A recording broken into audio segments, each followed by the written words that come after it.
নবী, নূর নবী, দয়া নবী, রাহমাতুল লিল আলামিন নবী আমার যে রাস্তা দিয়ে যেতেন, ওই রাস্তা দিয়ে একটা অমুসলিম মহিলা আমার নবী পাককে কষ্ট দেবে বলে একটা কাঁটা বিছিয়ে রাখতো, যাতে করে নূর নবীর পায়ে কাঁটাটা ফোটে, আল্লাহ নবী কষ্ট পাবে। এখন প্রশ্ন হতে পারে, আমার নবীকে ওই মহিলাটা কেন কষ্ট দিত, ওই অমুসলিমটা কেন ব্যথা দিত, ওই অমুসলিমটা আমার নবীর উপরে কি রাগ ছিল? কোন রাগ নয়, ওই অমুসলিমটাকে তৎকালীন সন্ত্রাস আবু জেহেল, উতবা, সাইবা, আবু লাহাব এরা ভুল বুঝিয়েছিল। কেন ভুল বুঝিয়েছিল? আমার নবীর ইনসাফের কাছে মানুষ দলে দলে আসতে লেগেছে, আমার নবীর নাই প্রচারের কাছে মানুষ দলে দলে আসতে লেগেছে, আমার নবীর মানব বন্ধনের কাছে মানুষ দলে দলে আসতে লেগেছে, আমার নবীর ইহসান ইনসাফের কাছে মানব বন্ধনের কাছে অমুসলিম থেকে দলে দলে মানুষ আমার নবীর কাছে আসছে। আমার নবীকে নবী বলে ইমানের কালিমা পড়ে ইসলাম অ্যাকসেপ্ট করে নিতে লেগেছে। এইটা দেখে আবু জেহেল, উতবা, সাইবা পৃথিবীর তৎকালীন জালিম যারা ছিল, যারা মানুষের খোদা সেজে বসেছিল, যারা মানুষকে কৃত দাস দাসী বানিয়েছিল, যারা মানুষকে ভোগ করত, যারা নারীদের উপরে জুলুম করত, তারা দেখলো মুহাম্মদকে যদি রুকা না যায় তাহলে আমাদের ক্ষমতা আচ্যুত হয়ে যেতে হবে। এ যুবকেরা, তরুণেরা, বাবেরা, এ আমার নবীর বিরুদ্ধে তারা মিথ্যা প্রচার চালিয়েছিল। আমার নবীকে জাদুকর বলতো, আমার নবীকে পাগল বলতো, আমার নবী সম্বন্ধে উল্টো পাল্টা মিথ্যা প্রচার করেছিল। ওই মহিলাটা, অমুসলিম মহিলার কানেও আমার নবী সম্বন্ধে মিথ্যা মেসেজ এসেছিল। তাই ওই রাগ করে আমার নবীকে কষ্ট দেবে বলে আমার নবীর রাস্তাতে কাঁটা বিছত। একদিন ওই কাঁটাটা বিছানো নেই, আল্লাহ নবী যখন খবর পেলেন কাঁটাটা বিছানোর মহিলাটা কোথায় গেল, খবর পেল মহিলাটা বিমারে পড়েছে। আরে নূর নবী, দয়া নবী এক তো তার দুশ্মনী করত, আবার সে অমুসলিম ছিল, এক আল্লাহ মানত না, তার তাওহীদের উপরে ঈমান আনে নে।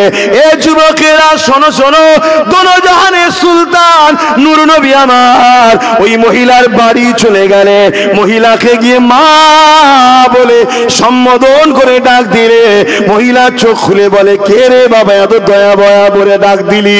ওই মহিলা ঘুরে দেখে যার রাস্তায় কাটা বিছাদা সেই মোহাম্মদ আমাকে মা বলে ডাকছে।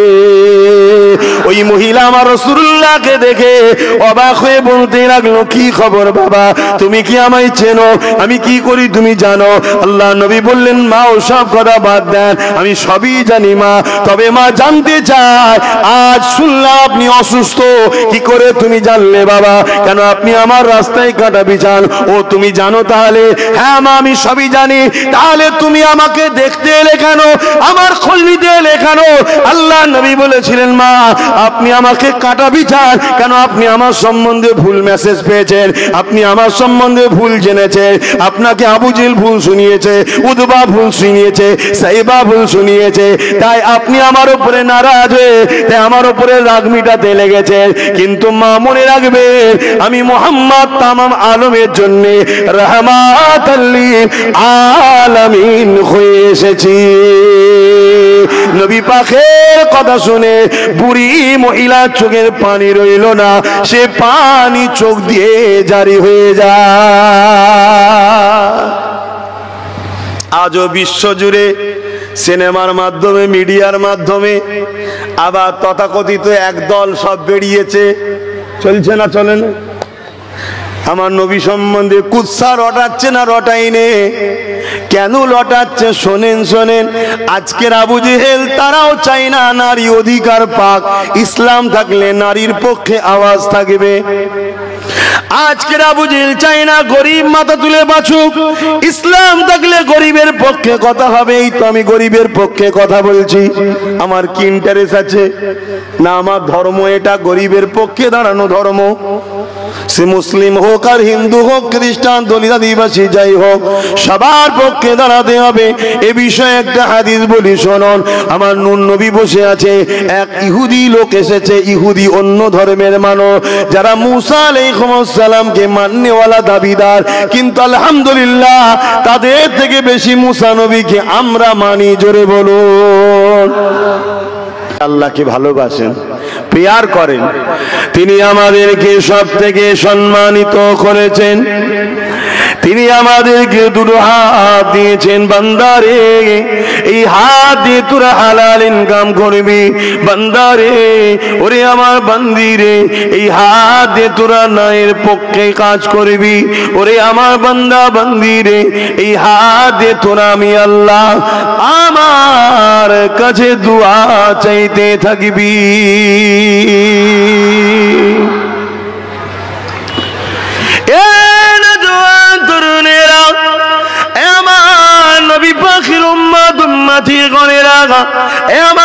দাদা পীরের মুরিদের ঘরে রুহানি সন্তানেরা বাবারা শুনে রেখে দেন, জেনে রেখে দেন, আমার আল্লাহ বা দুটো পা আমাকে আপনাকে দিয়েছে।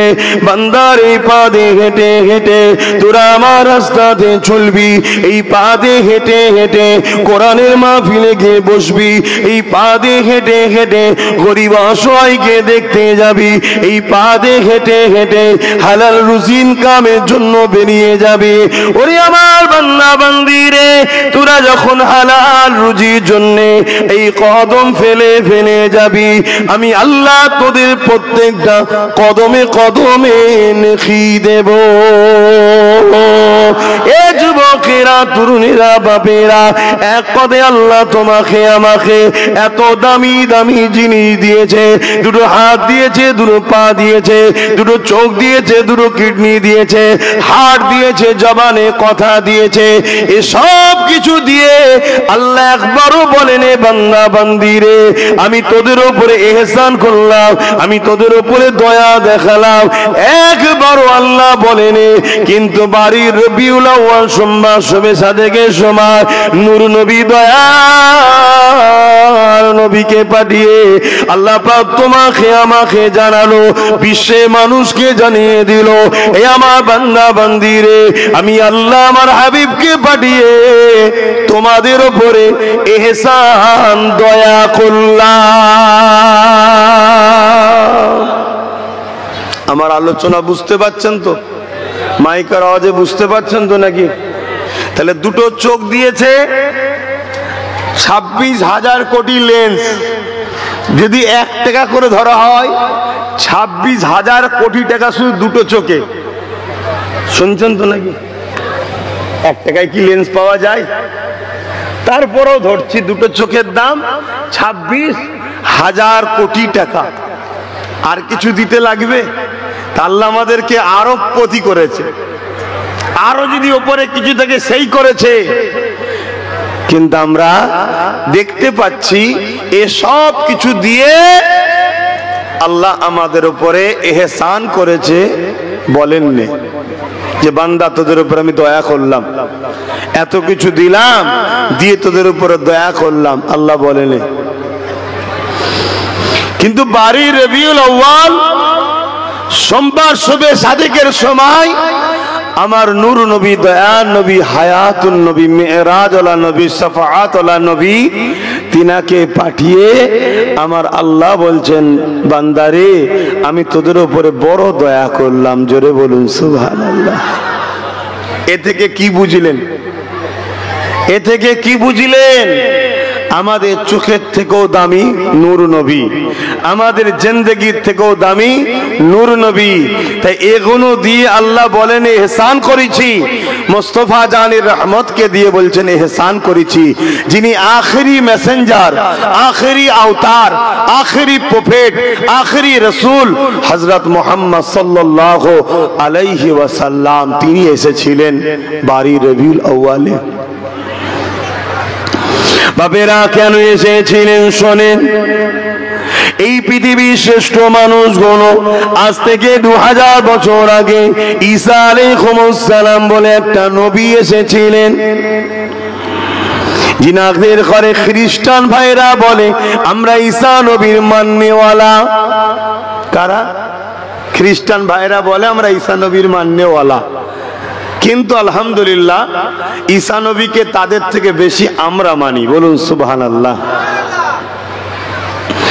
হযরত ঈসা আলাইহিস সালাম চলে যাবার পরে এ যুবকেরা তরুণেরা 500 বছর ধরে পৃথিবীর জমিনে কোনো মেসেঞ্জার আসেনি, কোনো আওতার, কোনো রসুল, কোনো প্রফেট আসেনি। এই না আসার দরুন এই পৃথিবীর মানুষগুলো মানবরূপী পশু হয়ে গিয়েছিল। কেমন পশু হয়ে গিয়েছিল? মানুষ নিজের কন্যা সন্তানগুলোকে জ্যান্ত জ্যান্ত দাফন করে দিত। আপনারা সবাই কম বেশি জানেন। এত জঘন্য হয়ে গিয়েছিল, জাহিলিয়াতের যুগ বলা হয়। মাকে নিজের ছেলে, মা নিজের ছেলের হাত থেকে নিজের ইজ্জতকে বাঁচাতে পারত না। বেটি নিজের ইজ্জত ও জান নিজের বাপের হাত থেকে বাঁচাতে পারত না। তৎকালীন সময় রোম ছিল পৃথিবীর দাদা। আজ যেমন আমেরিকা পৃথিবীর দাদা নিজেকে দাবি করে, অন্য কারোর কাছে হতে পারে, মোমেনদের কাছে নয়। তো যা কো ইখতিলাফে আমি যাচ্ছি না। তৎকালীন সময় রোম ছিল পৃথিবীর দাদা। কেসরা, কাইসার, পারস্য 1000 বছরের আগুনের উপাসনা হতো। 1000 বছর ধরে আগুনের উপাসনা হয়ে আসছে। তাদের ধারণা ছিল ছোট্ট ছোট্ট বাচ্চাদের ঘরে উৎসর্গ করতে হবে। তাই তাদের মনোনীত পছন্দ নিয়ে খোদা তারা যে বানিয়েছিল, সেই বাচ্চাদের ঘরে তারা সেখানে জবাই পর্যন্ত করত। গরিবের গলাতে শিকল থাকতো, কোমরে বেড়ি থাকতো, বাজারে গিয়ে বিক্রি হতো। এই ছিল তাদের অবস্থা। এক কথাই বলতে পারি, পুরো পৃথিবী জুড়ে অশান্তির দাবানল জ্বলেছিল। পুরো পৃথিবী ধ্বংসের দিকে যাচ্ছিল। ইনসাফ মানুষ ভুলে গিয়েছিল। আমানতের খিয়ানত হতো, গরিবের উপরে লুট হতো, নারীদের ঘরে ভোগের পাত্রী বানিয়ে দেওয়া হয়েছিল। কন্যা সন্তান হলে জ্যান্ত পুঁতে দেওয়া হতো। মায়ের ইজ্জত, বাপের ইজ্জত ছিল না। ক্ষমতাশালী গরিবদের ঘরে শোষণ করত। এই ছিল পৃথিবীর চরিত্র। এই বর্বরতা অসভ্যগুলো মানুষগুলোকে মহান সৃষ্টিকর্তা নাই কল্যাণ সত্যের রাস্তা দেখাবেন বলে সর্বকালে সর্বশ্রেষ্ঠ মহানায়ক, নবী কুলের সম্রাট, দোনো জাহানের সুলতান, বাদশাহদের বাদশাহ, রসুলদের রসুল, আমিনার লাল, আব্দুল্লাহ দুলাল, হযরত প্রফেট মুহাম্মদ রসুল সাল্লাল্লাহু আলাইহি ওয়াসাল্লামকে দুনিয়া জমিনে পাঠিয়েছিলেন। জোরে বলুন সুবহানাল্লাহ। আরো জোরে বলা যাবে না সুবহানাল্লাহ? সেই নবী পেয়ে আমরা খুশি না বেজার? সেই নবী এসে পৃথিবীর মানুষকে কল্যাণের রাস্তা দেখিয়েছেন। এত সহজে নাকি?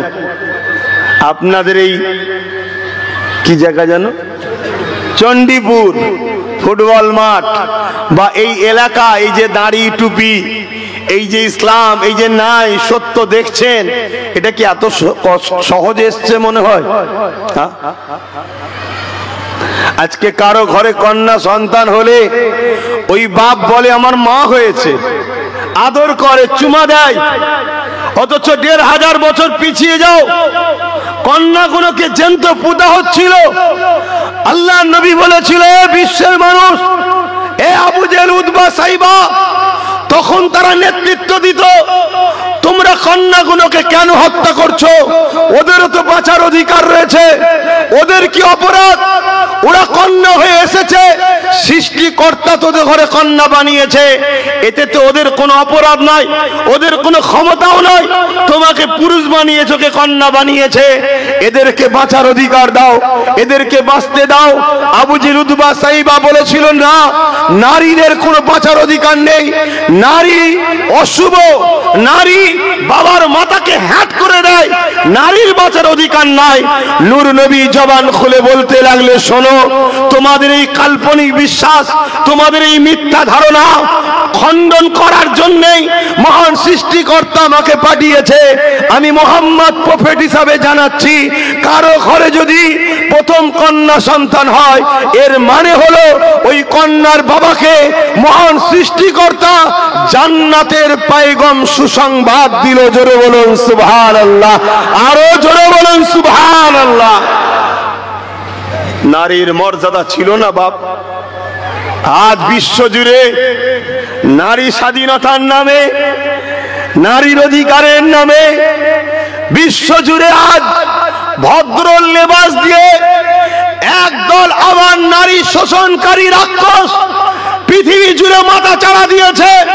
তাই একজন উম্মতে মুহাম্মাদি হিসাবে আমি উম্মতে মুহাম্মাদিকে জানাই, আমাদেরকে সংগঠিত হয়ে নারীদের উপরে জুলুম, নারীদের উপরে অত্যাচার, নারীদের উপরে অমানবিক অত্যাচার, নারীদের ঘরে অধিকারের নামে যে বেলাইনে নামানোর ষড়যন্ত্র চলছে, এর প্রতিবাদে গর্জে উঠে বিশ্বের মুখে মায়ের জাতের ইজ্জতের শান মর্যাদাকে উঁচু করে ধরা উম্মতে মুহাম্মাদি আমাদের জন্য দায়িত্ব আছে না নাই?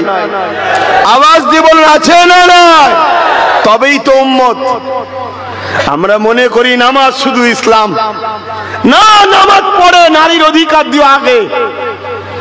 আমি বড় পাওয়ারের সাথে বলে যাচ্ছি, আলী আকবর সিদ্দিকীর বেটা তো, তার আগে জুলফিকার সিদ্দিকীর পুতাও আমি, জামানার মুজাদ্দেদের ঘরের আওলাদ বলছি। অহংকার করছেন উলামা ভাইয়েরা বসে আছেন, আমার কথাকে কেটে দেন। 570 খ্রিস্টাব্দে নূর নবী এসেছেন, 40 বছর বয়সে নবুয়াতের কাজ শুরু করেছে। 570 40 610, নবী মেরাজে গেছে 621 গিয়ে ওখান থেকে নামাজ রোজা এনেছে। তাহলে এই 11টা বছর ধরে নূর নবী কি করেছে বলো? তার আগে তো নামাজ ছিল না। এই 11টা বছর ধরে নারীদের যে অধিকার ছিল না, সেটা দিবার জন্য নবী লড়াই করেছে, সংগ্রাম করেছে। আল্লাহ নবী দুনিয়ার শাসকদের কাছে চিঠি করেছে, এ কিসরার বাদশাহ, এ কাইসার, এ রোমের সম্রাটেরা, এ পারস্য সুলতানেরা, এ মক্কার আবুজে উতবা সাইবারা, শুনে রেখে দাও, নারীগুলোকে অধিকার দাও, নারীগুলোকে হত্যা করে দিও না। আমি রাসূলুল্লাহ জানিয়ে দিলাম, কোন বাবার ঘরে যদি নারী একটা হয়, দুটো হয়, তিনটে হয়, ওই বাবা যদি মন না খারাপ করে, ওই বাবা যদি নারীগুলোকে মহব্বত করে, আল্লাহ দিয়া শ্রেষ্ঠ নিয়ামত মনে করে আদর দিয়ে ওর লেখাপড়া করিয়ে ওর বিবাহটা দিয়ে দিতে পারে। এ দুনিয়ার মানুষ শুনে রেখে দেয়, আমার ইসলামকে নিয়ে মিথ্যা প্রচার করবেন না, আমার ইসলাম নিয়ে মিডিয়াতে মিথ্যা প্রোপাগান্ডা ছড়াবেন না, আমার ইসলামকে নিয়ে মিথ্যা ষড়যন্ত্র চালাবেন না, আমার ইসলামকে নিয়ে নাটক ড্রামা বানিয়ে মিথ্যা প্রচার করবেন না। তবে হ্যাঁ, আমি বুক ঠুকে বলে যায়, আমার ইসলাম এমন একটা খুশবু, আমার নবী এমন একটা খুশবু, আমার কোরআন এমন একটা খুশবু, একে নিয়ে যত লড়াঘাটা হবে ততই কিন্তু খুশবু মানুষের নাকে যাবে। এই আমেরিকা চেয়েছিল ইসলামকে মুছে দেব, কিন্তু আজকে পৃথিবীর বুকে সব থেকে দ্রুত যে দেশেতে মানুষ ইসলাম কবুল করছে, ওই দেশটার নাম হলো আমেরিকা, ব্রিটেন, ফ্রান্স। এই যুবকেরা এমন করে ডাব্লিউ বুশ বলেছিল, আমেরিকায় মুসলমান আসতে দেব না, আমেরিকাতে মুসলমান ইসলামকে মুছে দেব। কিন্তু মনে রাখবেন, ইসলাম কোন মানুষের বানানো মত নয়, ইসলাম মহান স্রষ্টার মনোনীত ধর্ম। ইন্নাদ দীনা ইনদাল্লাহিল ইসলাম। তাই আমেরিকার বুকে ডাব্লিউ বুশ বলল, ইসলামকে রাখবো না। আর মহান সৃষ্টিকর্তা কি বললে? এই বুশ শুনে রেখে দাও, আমি আল্লাহ পারি তোমার ঘর থেকে ইসলামের বাতি জ্বালাতে। এই বুশের কোনো পুত্র সন্তান ছিল না, তার ছিল কন্যা সন্তান।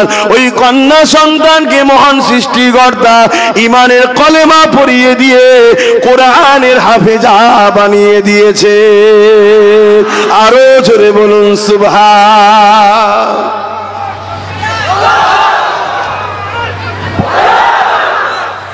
ইসলামকে জানতে হবে। ইসলাম জানতে গেলে আব্বাস সিদ্দিকীকে দেখলে হবে না। ইসলাম দুটো জিনিসের উপরে নির্ভর করছে, একটা কালামুল্লাহ আর একটা হাবিবুল্লাহ। আর এই ইসলামের উপরে জীবন যাপন করতে গিয়ে আরো দুটো জিনিসকে নির্ভর করে, ইজমা ও কিয়াস। কিন্তু মূল হলো দুটো, হাবিবুল্লাহ আর কালামুল্লাহ, কোরআন শরীফ আর মোহাম্মদ রসুল। এই দুটোকে দেখো, তবে ইসলাম বুঝবে। আমি তো ইসলামের একজন অনুসারী, আমার মধ্যে ভুল হতে পারে, এর জন্য আমার ইসলাম দোষী নয়। শিক্ষক হিসাবে মোহাম্মদ রাসূলুল্লাহ, আর কিতাব হিসাবে গাইড বুক হিসাবে কালামুল্লাহ। তাই আমি আপনাদের সবাইকে বলবো, ইসলামকে আমাদেরও জানতে হবে। আল্লাহ নবী বললেন, কারো ঘরে যদি 50টা পুত্র সন্তান হয়, বুঝাবার জন্য বলছি, ওই বাপকে জান্নাতের সার্টিফিকেট দিতে পারবো না, ঘোষণা দিতে পারবো না। কিন্তু কারো ঘরে যদি 1টা 2টো 3টে পর পর কন্যা সন্তান হয়, আর ওই বাপ যদি কন্যা সন্তানকে বুঝা না মনে করে, মন না খারাপ করে, আল্লাহ দিয়া নিয়ামত মনে করে মানুষ করে, তাকে লেখাপড়া শিখিয়ে বিবাহ উপযুক্ত জায়গায় দিয়ে দিতে পারে, ওই বাপ আর আমি রাসূলুল্লাহ দুটো আঙুল তুলে দেখিয়েছে যেমন পাশাপাশি, আল্লাহর জান্নাতে পাশাপাশি থাকবো। জোরে বলুন সুবহানাল্লাহ, আরো জোরে বলুন সুবহানাল্লাহ। তাহলে ইসলাম নারীর অধিকার দিবার নাম, ইসলাম নারীকে সম্মান করার নাম। আল্লাহ নবী জানালেন, কারো ঘরে যদি কন্যা সন্তান থাকে, এর মানে হলো ওই ঘরে একটা জান্নাত রয়েছে, অর্থাৎ এক একটা নারী এক একটা জান্নাত। এ যুবকেরা, তরুণেরা, উলামা হযরতরা রয়েছে, জিজ্ঞাসা করুন। আলমারহুম আল্লামারা রয়েছে, জিজ্ঞাসা করুন। আল জান্নাতু তাহতা আকদামুল উম্মাহাত, প্রতিটা ছেলেদের জান্নাত হলো তার মায়ের পায়ের তলায়। এই যুবকেরা দুনিয়া জান্নাত জান্নাত জান্নাত করে পাগল, আর আমার রাসূলুল্লাহ ওই জান্নাতকে মায়ের পায়ের তলাতে দিয়ে দিয়েছে। অর্থাৎ মায়ের সেবা করো, মাকে পিয়ার করো, মাকে মহব্বত করো, ভালোবাসো, এ ছেলে তুমি জান্নাত পেয়ে যাবে। মান রাদি আনহু ওয়ালিদাহু ফালা আনহু রাদি, মা বাপ যার উপরে রাজি, আমার আল্লাহ পাক তার উপরে রাজি। তাই মা বাপকে যে রাজি করবে, আল্লাহর জান্নাতটা সে পেয়ে যাবে। তাই মনে রাখবে, দুনিয়া জমিনে দেখাতে পারবেন না, যার দিলে আল্লাহ আছে, কোরআনের জ্ঞান আছে, দ্বীন ইসলামের জ্ঞান রয়েছে, রাসূলুল্লাহর মহব্বত রয়েছে, এমন একটা ব্যক্তি দেখাতে পারবেন না যে নাকি তার মাকে বৃদ্ধাশ্রমে রেখে এসেছে। হতে পারে সে ভ্যান চালিয়ে খায়, হতে পারে সে লেবারি করে খায়, হতে পারে সে মাছ ধরে খায়, হতে পারে সে কারো ট্রলার চালিয়ে খায়, হতে পারে সে কারো নৌকো চালিয়ে খায়, হয়তো তার গরিবী সংসার হতে পারে। সে যদিও গরিব হয়, নিজে না খেয়ে হলো বাপকে খাবে, মাকে খাবে, তারপরে বাঁচলে নিজে খাবে। কেননা সে জানে এটা আমার জন্য মহান সৃষ্টিকর্তার পরীক্ষা। দেখি একে গরিব বানিয়ে এর মা বাপকে মহব্বত করে কিনা, এ মা বাপকে পিয়ার করে কিনা। কেননা মা বাপ যার উপরে রাজি, আল্লাহ পাক তার উপরে রাজি হয়ে যাবে। এ ছেলেরা, যুবকেরা, তরুণেরা, আজ দুনিয়া জমিনে তাকিয়ে দেখো, কোটি কোটি টাকার গাড়ি রয়েছে, কোটি কোটি টাকার বাড়ি রয়েছে, কোটি কোটি টাকার সম্পদ রয়েছে, বাড়িতে 3-4টে কুকুরও পুষে রেখেছে, কিন্তু বুড়ো বাপের ভাত নাই, বুড়ি মায়ের ভাত নাই। কেন নাই? ওখানে ইসলাম নাই। ইসলাম যদি থাকতো, তাহলে ও কোনোদিন মা বাপের উপরে জুলুম করতে পারত না, ও মা বাপকে বৃদ্ধাশ্রমে দিয়ে আসতে পারত না। কেননা যে মা বাপের উপরে জুলুম তো দূরের কথা। আন আবি উমামা আন্না রাসূলানি ক্বালা ইয়া রাসূলুল্লাহ মা হাক্কুল ওয়ালিদাইনি আলা ওয়ালাদি ক্বালা হুমা জান্নাতুকা নারুকা। কোন ছেলে যদি মা বাপকে উহ করে যদি ব্যবহারে উহ করে আওয়াজটা করে, কষ্ট দিয়া তো দূরের কথা, জুলুম করা তো দূরের কথা, তার কোন ব্যবহারে যদি তার বাপ মা একবার উহ করে আওয়াজ করে, ওই ছেলেটা জাহান্নামী হয়ে যাবে। আর কারো ব্যবহারে যদি তার বাপ মা খুশি হয়ে যায়, আমার আল্লাহ তাকে জান্নাতি বানিয়ে দেয়। আরো জোরে বলুন সুবহান। এর নাম ইসলাম। আমরা মনে করেছি দাঁড়িয়ে রাখো, নামাজ পড়ো, টুপি পড়ো, হয়ে যাবে ইসলাম। হ্যাঁ, ওটাও ইসলাম, অস্বীকার করছি না, কিন্তু নামাজের আগেও মা বাপের খেদমত করা হলো ইসলাম। আমি ভুল অস্বীকারছি নাকি? কেন এতদিন আপনারা কি শুনেছেন জানি না, আমি নতুন মানুষের ইখতিলাফ করতে চাইছি না। বলুন আমি ভুল করছি কি? উলামা ভাইয়েরা বলুন, আমাকে একটু শিখিয়ে দেন, শিখিয়ে দেন। আমি শিখতে চাই। দুনিয়া থেকে নিয়ে মৃত্যু পর্যন্ত মানুষের শিক্ষার অভাব নেই। আমি যদি ভুল করি বলুন। হ্যাঁ, নামাজের নাম ইসলাম। একত্ববাদকে বিশ্বাস করে আল্লাহকে সিজদা করার নাম ইসলাম। অস্বীকার করছি না, কিন্তু যার ব্যবহারে কথাতে তার মা বাপ খুশি, সে হাজারো নামাজ পড়েও জান্নাত পাবে না। যদি একবার মা বলে দেয় উফ, একবার বাপ তোমার ব্যবহারে যদি বলে উফ, মানে বুঝতে পারছেন না, কষ্ট পেয়েছে, এর নাম ইসলাম। তাহলে নারীর অধিকারের নাম ইসলাম। নারী হলো মায়ের জাত, মাকে পিয়ার করার নাম ইসলাম। বাপ হলো জান্নাতের দরজা, বাপকে সম্মান করার নাম ইসলাম। এগুলো কি আজ আমাদের সমাজ থেকে উঠে যাচ্ছে না যায়নি? কথা বলুন। তাই তো আজকে আমরা এত লাঞ্ছিত, তাই তো আজকে আমরা এত বঞ্চিত, তাই তো আজকে আমরা এত অপমানিত। কেন আমরা নামে তালপুকুর ঘটি ডোবে না? আমরা নামে মুসলমান, কালচার ইসলামের নাই। ইসলাম কাকে বলে?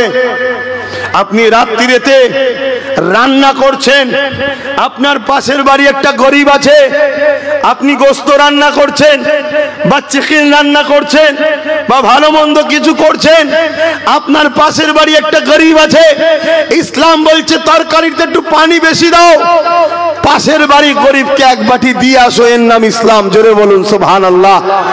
ইসলাম বলছে তুমি যদি আম খাও, ওই আমের আটিটা এমন জায়গায় ফেলো যেন গরিবের বাচ্চা না দেখতে পায়।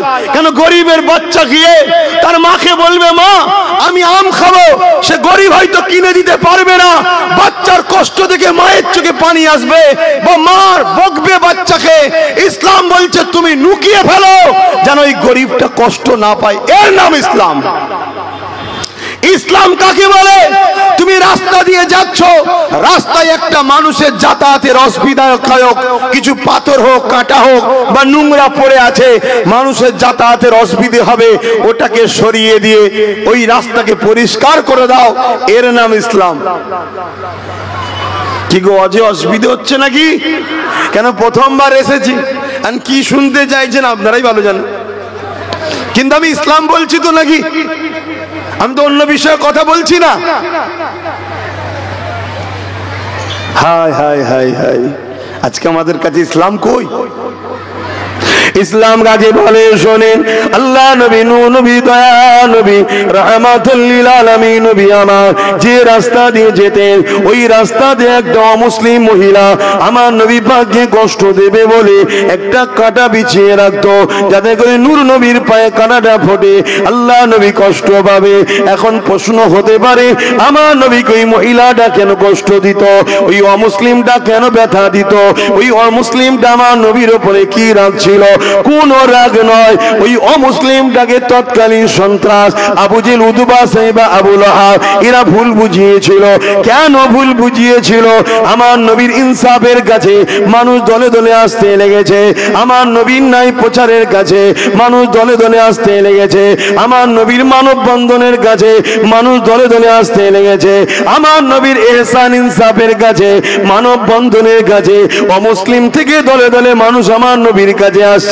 আমার নবীকে নবী বলে ইমানের কালিমা পড়ে ইসলাম অ্যাকসেপ্ট করে নিতে লেগেছে।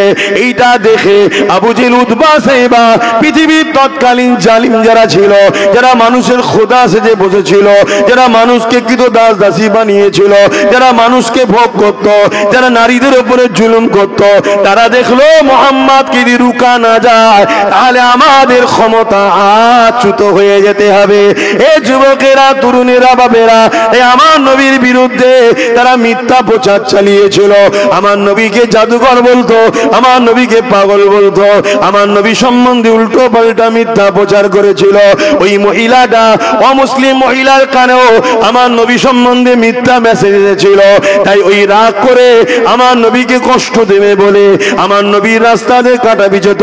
একদিন ওই কাঁটাটা বিছানো নেই, আল্লাহ নবী যখন খবর পেলেন কাঁটাটা বিছানোর মহিলাটা কোথায় গেল, খবর খবর পেল মহিলাটা বিমারে পড়েছে। আরে নূর নবী, দয়া নবী, এক তো তার দুশ্মনী করত, আবার সে অমুসলিম ছিল, এক আল্লাহ মানত না, তার তাওহীদের উপরে ঈমান আনে না। এ যুবকেরা শোনো শোনো, দোনো জাহানের সুলতান নূর নবী আমার ওই মহিলার বাড়ি চলে গেলে, মহিলাকে গিয়ে মা বলে সম্বোধন করে ডাক দিলে, মহিলা চোখ খুলে বলে, কে রে বাবা এত দয়া বয়া বলে ডাক দিলি? ওই মহিলা ঘুরে দেখে যার রাস্তায় কাটা বিছা দাও সেই মোহাম্মদ আমাকে মা বলে ডাকছে। ওই মহিলা আমার রাসূলুল্লাহকে দেখে অবাক হয়ে বলতে লাগলো, কি খবর বাবা, তুমি কি আমায় চেনো? আমি কি করি তুমি জানো? আল্লাহ নবী বললেন, মা ওসব কথা বাদ দেন, আমি সবই জানি মা, তবে মা জানতে চায় আজ শুনলাম আপনি অসুস্থ, কি করে তুমি জানলে বাবা? কেন আপনি আমার রাস্তায় কাটা বিছান? ও তুমি জানো তাহলে? হ্যাঁ মা আমি সবই জানি। তাহলে তুমি আমাকে দেখতে এলে কেন, আমার খোঁজ নিতে এলে কেন? আল্লাহ নবী বলেছিলেন, মা আপনি আমাকে কাটা বিছান কেন? আপনি আমার সম্বন্ধে ভুল মেসেজ পেয়েছেন, আপনি আমার সম্বন্ধে ভুল জেনেছেন, আপনাকে আবু জেহেল ভুল শুনিয়েছে, উতবা ভুল শুনিয়েছে, সাইবা ভুল শুনিয়েছে, তাই আপনি আমার উপরে নারাজ হয়ে তাই আমার উপরে রাগ মিটাতে লেগেছে। কিন্তু মা মনে রাখবে, আমি মুহাম্মদ তামাম আলমের জন্য রাহমাতাল লিল আলামিন হয়ে এসেছি। নবী পাকের কথা শুনে বুড়ি মহিলা চোখের পানি রইল না, সে পানি চোখ দিয়ে জারি হয়ে যায়। আজও বিশ্বজুড়ে সিনেমার মাধ্যমে, মিডিয়ার মাধ্যমে, আবার তথাকথিত একদল সব বেরিয়েছে, চলছে না চলে না? আমার নবী সম্বন্ধে কুৎসা রটাচ্ছে না রটাইনে? কেন লটাচ্ছে শোনেন শোনেন। আজকের আবু জেহেল তারাও চায় না নারী অধিকার পাক, ইসলাম থাকলে নারীর পক্ষে আওয়াজ থাকবে। আজকের আবু জেহেল চায় না গরিব মাথা তুলে বাঁচুক, ইসলাম থাকলে গরিবের পক্ষে কথা হবে। এই তো আমি গরিবের পক্ষে কথা বলছি, আমার কি ইন্টারেস্ট আছে না? আমার ধর্ম এটা, গরিবের পক্ষে দাঁড়ানো ধর্ম। সে মুসলিম হোক আর হিন্দু হোক, খ্রিস্টান, দলিত, আদিবাসী, যাই হোক, সবার পক্ষে দাঁড়াতে হবে। এ বিষয়ে একটা হাদিস বলি শুনুন। আমার নূর নবী বসে আছে, এক ইহুদি লোক এসেছে, ইহুদি অন্য ধর্মের মানুষ, যারা মুসা আলাইহিস সালামকে মাননেওয়ালা দাবিদার, কিন্তু আলহামদুলিল্লাহ তাদের থেকে বেশি মুসা নবীকে আমরা মানি। জোরে বলুন। তো যাই হোক, ইহুদি এসে আমার রাসূলকে জিজ্ঞেস করছে, মুহাম্মদ সাল্লাল্লাহু আলাইহি সাল্লাম বলুন তো ইসলামের সবথেকে ভালো কাজ কোনটা? ইসলামে সবথেকে ভালো কাজ কোনটা? আমার নবীকে জিজ্ঞেস করছে ইহুদি এসে। আল্লাহর নবী কি বলেছিলেন? মসজিদ তৈরি করা, বলবেন তো? মাদ্রাসা তৈরি করা, বলেন, বলেছেন? বড় জুব্বা পরা, দাড়ি রাখা, টুপি পরা ইসলামের সব থেকে ভালো কাজ? না না না না, এগুলো ভালো কাজ, অস্বীকার করছি না, কিন্তু ইসলামের সব থেকে ভালো কাজ আল্লাহ নবী বললেন ক্ষুধার্তকে খানা খাওয়ানো। ইহুদি মানুষটা প্রশ্ন করলো, মুহাম্মদ সে যদি ইসলাম অ্যাকসেপ্ট না করে? আল্লাহ নবী বললেন, আমি বলেছি মানুষ। কি বলেছি? মানুষ। তুমি আবার ঘোরাচ্ছ কেন? এ বাবা শোনো, মানুষ তার কি ধর্মীয় পরিচয় ওটা তার বিষয়, কিন্তু আল্লাহর সৃষ্টি মানুষ। ক্ষুধার্তকে যদি খানা খাওয়াও, আমি রাসূলুল্লাহ জানিয়ে দিলাম ইসলামের সব থেকে ভালো কাজ হলো এটা। তাহলে একটা মুসলমান যদি দেখো রাস্তা দিয়ে যাও, অমুসলিম কেউ ক্ষুধার্ত আছে, তাকে যদি খানা খাওয়াও, ইসলামের সব থেকে ভালো কাজ হবে না? হবে না? এক কথা বলে না তো? এটা যদি প্রচার চলে, আগামী দিন তো সবাই বলবে মুহাম্মাদের গোলামকে আমাদের লিডার বানা। অসুবিধা আছে না? নাই? তাই ইসলাম সম্বন্ধে ভুল বুঝাও। বুঝছেন না? বোঝেন না? ডিস্টার্বটা কোথায়? তরুণেরা মুসলমানের মধ্যে দুটো কোয়ালিটি আছে, একটা হলো হোসাইনি মুসলমান আর একটা হলো এজিদি মুসলমান। হোসাইনি মুসলমান আলাদা জিনিস, এজিদি মুসলমান আলাদা জিনিস। হোসাইনি মুসলমান কখনো একটা পিপিলিকাকেও ইচ্ছা করে মারতে পারে না। মানুষ তো দূরের কথা, পিঁপড়ে বোঝেন তো নাকি পিপিলিকা? যদি পিপিলিকাকে ইচ্ছা করে মারে, সে যদি বলে আমি হোসাইনি মুসলমান, তাহলে সে মৃত্যু হবে। আর যে এমন করে পিপিলিকা মারবে না, কেননা সে আল্লাহর সৃষ্টি, তাকে মারার অধিকার তোমার আমার নাই। এ হবে হোসাইনি মুসলমান।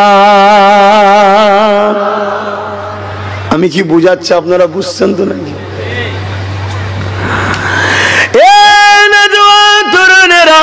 इस्लाम के लिए, कुरान के लिए, अल्लाह के लिए, रसूल के लिए যুগ যুগ ধরে বিশ্ব জুড়ে জালিমেরা মিথ্যা প্রচার চালিয়েছে।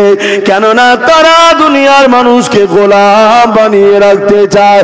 আর ইসলাম বলে মানুষ কখনো মানুষের গোলাম হবে না, মানুষ একমাত্র দাসত্ব করবে আল্লাহ পাকে। এই যে মেসেজটা দুনিয়াকে দিতে চায়, এর জন্য তারা জুলুম চালিয়েছে। আজ আমেরিকা বলেন, ব্রিটেন বলেন, ফ্রান্স বলে, তাদের ঘরের যুবক যুবতীরা যারা শিক্ষিত সন্তান, তারা কোনো মুসলিম ঘরে জন্ম নেয়নি, কিন্তু তারা গুগলকে জিজ্ঞাসা করছে, এ গুগল বলো তো দেখি পৃথিবীর শ্রেষ্ঠ মানুষকে? গুগল তো আর মুসলমানদের তৈরি করা নয়, গুগল তো ইহুদি খ্রিস্টানদেরই তৈরি করা। ওই গুগল বলতে লেগেছে হযরত প্রফেট মুহাম্মদ রাসূলুল্লাহ, যিনি হলেন পৃথিবীর শ্রেষ্ঠ মানব। ওই যুবক যুবতী কোন আমেরিকার ছেলে, আমেরিকার মেয়ে, ব্রিটেনের ছেলে, ব্রিটেনের মেয়ে, ফ্রান্সের ছেলে, ফ্রান্সের মেয়ে। এ যুবকেরা, তরুণেরা, আলহামদুলিল্লাহ আজ আমার ভারতবর্ষ জুড়ে শিক্ষিত সমাজের ঘরের ছেলেরা তারাও গুগলকে সার্চ করছে, এ গুগল বলো তো দেখি পৃথিবীর শ্রেষ্ঠ মানুষকে? গুগল জানিয়ে দিচ্ছে মুহাম্মদ রাসূলুল্লাহ। ওই গুগলকে আবার বলছে মুহাম্মাদের জীবনী দাও, মুহাম্মদ রাসূলের জীবনী দিচ্ছে। মক্কা জমিনে এসেছিল 570 খ্রিস্টাব্দে 12 রবিউল আউয়ালে। বাপের নাম আব্দুল্লাহ, মায়ের নাম আমেনা, দাদার নাম আব্দুল মুতালিব। তিনি শিশুবেলার জীবনী দিচ্ছে। তিনি ছোটবেলাতে কখনো আর কি করতেন না, খেলাধুলা করতেন না, কারোর সঙ্গে ফালতু কথা বলতেন না, হই হাইটারটাই আর কি করতেন না, সর্বসময় কি যেন একটা ধ্যানে থাকতেন। এইভাবে তিনি জীবন কাটতে কাটতে 40 বছর যখন বয়স হয়ে যায়, মক্কার জমিনে একটা উঁচু পাহাড়ে দাঁড়িয়ে পুরো প্রতিবেশীকে ডাক দিয়ে বলে, এ আমার প্রতিবেশীরা, আমি মুহাম্মদ সম্বন্ধে তোমাদের ধারণা কি? আমি মুহাম্মদ যদি বলি ওই পাহাড়ের পিছনে একদল লোক আছে, তোমাদের উপরে খুনি জুলুম করবে, হামলা করবে, তোমরা কি মেনে নেবে? তারা বলতে লেগেছিল মেনে নেব। আল্লাহ নবী তাদেরকে বলতে লাগলো, আমি মুহাম্মদ বলবো তোমরা মেনে নেবে? তারা বলল হ্যাঁ মেনে নেব। আল্লাহ নবী বললেন, তোমরা তো চোখে দেখুনি, মানবে কেন? মক্কার মানুষেরা বলেছিল, এ মুহাম্মদ সাল্লাল্লাহু আলাইহি ওয়াসাল্লাম 40 বছর ধরে আপনাকে দেখছি, কখনো মিথ্যা বলেননি, কখনো ফাজলামি করেননি, কখনো ইয়ারকি করেননি, কখনো নাটক করেননি, কখনো ঠাট্টা বিদ্রোহ করেননি, কখনো কোনো বুড়াই খারাপ কাজের মধ্যে জড়াননি, কারোর সঙ্গে ইয়ারকি করেননি, কারো ক্ষতি কখনো চাননি, কোনো ফালতু কথা আপনি বলেননি। 40 বছর ধরে যাকে দেখছি, সেই মানুষটা আজকে যদি বলে তাহলে তার মধ্যে সত্যতা রয়েছে, না হয় সে কখনো বলতে পারে না। ওই সে আমার নবী বলেছিলে, এ দুনিয়ার মানুষেরা, এ মক্কার মানুষেরা, লা ইলাহা ইল্লাল্লাহ আনা মুহাম্মদ রাসূলুল্লাহ, নেই কোনো ইলাহা এক আল্লাহ ছাড়া, আমি মুহাম্মদ আল্লাহর প্রেরিত রাসূল। এটা কি তোমরা মেনে নেবে? তারা আমার নবী পাকের বিরোধী করেছিল। কেমন বিরোধী করেছিল?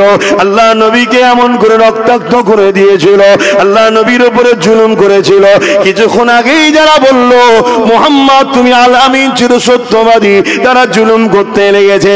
আমেরিকার যুবক যুবতী, ফ্রান্সের যুবক যুবতী, ব্রিটেনের যুবক যুবতী আমার দেশেরও যুব সমাজ পড়তে লেগেছে, পৃষ্ঠা উল্টাতে উল্টাতে উল্টাতে উল্টাতে নবীর জীবনী পড়তে পড়তে পড়তে কখন যেন ওই অন্য ঘরে জন্ম লিয়া ছেলেটা কখন যেন দিলে রাসূলুল্লাহকে জায়গা দিয়ে দিয়েছে, চোখের কোনা দিয়ে পানি ঝরে কখন যেন তার জবানটা লড়ে উঠেছে, আশহাদু আল্লা ইলাহা ইল্লাল্লাহু ওয়া আশহাদু আন্না মুহাম্মাদান আবদুহু ওয়া রাসূল।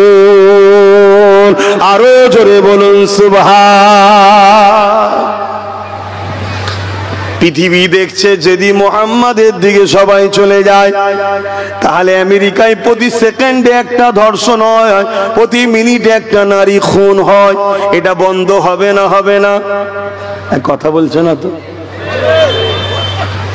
তারা কি কখনো চায়, যারা নারীকে ভোগের পাত্রী বানাতে চায়, কখনো চাইবে? হ্যাঁ, নারীর অধিকারের নামে চিল্লাচ্ছে আর জীবনে ওয়াশিংটন থেকে শুরু করে আজকের দিন পর্যন্ত একবারও নারী প্রেসিডেন্ট করেনি। কিছু বুঝতে পারছেন তো? যাকো বিষয়ে আমি বলতে যাচ্ছি না, আমি আমার হুজুরের কথাটাই বলছি। তাহলে আমার নবীর আদর্শ দেখে পৃথিবীতে দলে দলে মানুষ ঈমানের কালেমা পড়ছে, আর আমাদের বাপ দাদু সব মুসলমান, আমাদের মধ্যে নবীর আদর্শ কই আছে? বলুন। আমরা নিজের ভাইকে ছাড়ি না, নিজের মায়ের পেটের ভাই, ও যদি এক বেগদার জমি বেশি পেয়ে যায়, দিয়াল যদি তুলেও ফলে, কেস করে আর করে ভেঙে বার করা পর্যন্ত থামবে না।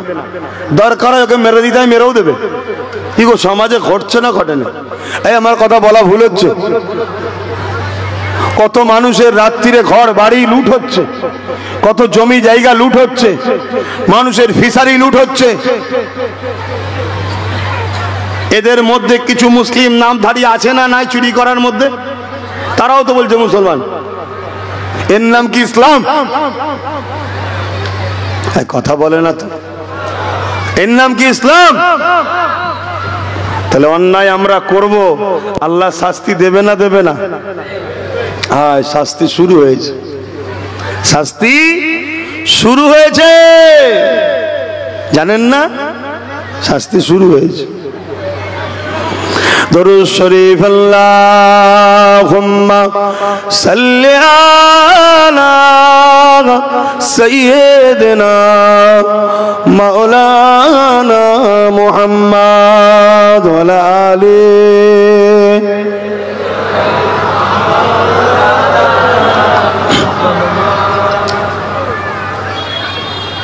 সময় তো হোক, চলে ধর বাবা, নামাজ পড়তে হবে তো। खुदा की अज़मतें क्या है, मोहम्मद मुस्तफा जाने, मकामे मुस्तफा क्या है, मोहम्मद का खुदा जाने। জোরে বলুন না সুবহানাল্লাহ। দোয়া বাদ এখানে একটা নামাজ হবে আসরের, থাকতে থাকতে শেষ করা হবে, এখানে আসরের নামাজ হবে। খোদা কি আযমতে ক্যা হ্যায়, মোহাম্মদ মুস্তফা জানে, मकामे मुस्तफा क्या है, मोहम्मद मुस्तफा जाने। कहा जिब्रील ने सिदरा तलक मेरी रसाए थे, कहा जिब्रील ने सिदरा तलक मेरी रसाए थे, है कितनी मंजिल आगे नबी जाने खुदा जाने खुदा की अज़मते क्या है मोहम्मद मुस्तफा जाने अल्लाहुम्मा सल्ली अला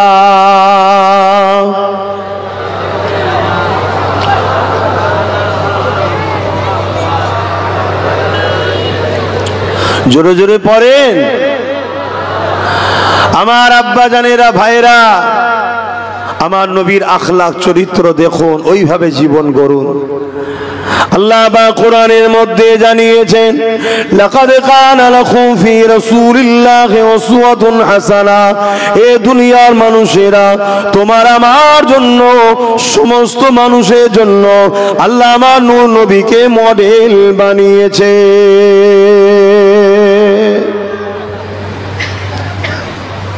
আমার নবীকে আল্লাহ মডেল বানিয়েছে এই যে মানুষ কিছু কিছু মানুষ উঠছে নাকি উজু করতে যাচ্ছে নাকি উজু করার সময় দিয়ে হবে এভাবে পিঠ দেখিয়ে যাওয়াটা বিয়াদবি কেন দিনের আলোচনা হচ্ছে এটাও শেখা দরকার এটাও জানা দরকার কথা বুঝে আসছে ভালো না লাগে আসবেন না প্রথম থেকে এসে পিঠ দেখিয়ে চলে যাওয়াটা ধ্বংসের আলামত হবে বিয়াদবি হবে আমি খুব ভালো মানুষ ভাই আবার অন্যায় দেখলে প্রশ্রয় দিই না সে যেই হোক কেন ইসলাম সবার আগে দিন সবার আগে ওই জন্যে জানা নেই বলে দিলাম উজু করার টাইম দেওয়া হবে তখন গিয়ে উজু করবেন কথা বুঝে আসছে আপনি নামাজ পড়বেন আমিও নামাজ পড়বো ইনশাল্লাহ বলুন হ্যাঁ যদি আপনি বেশি বুঝেন তাহলে সমস্যা হয়ে যাবে আবার হ্যাঁ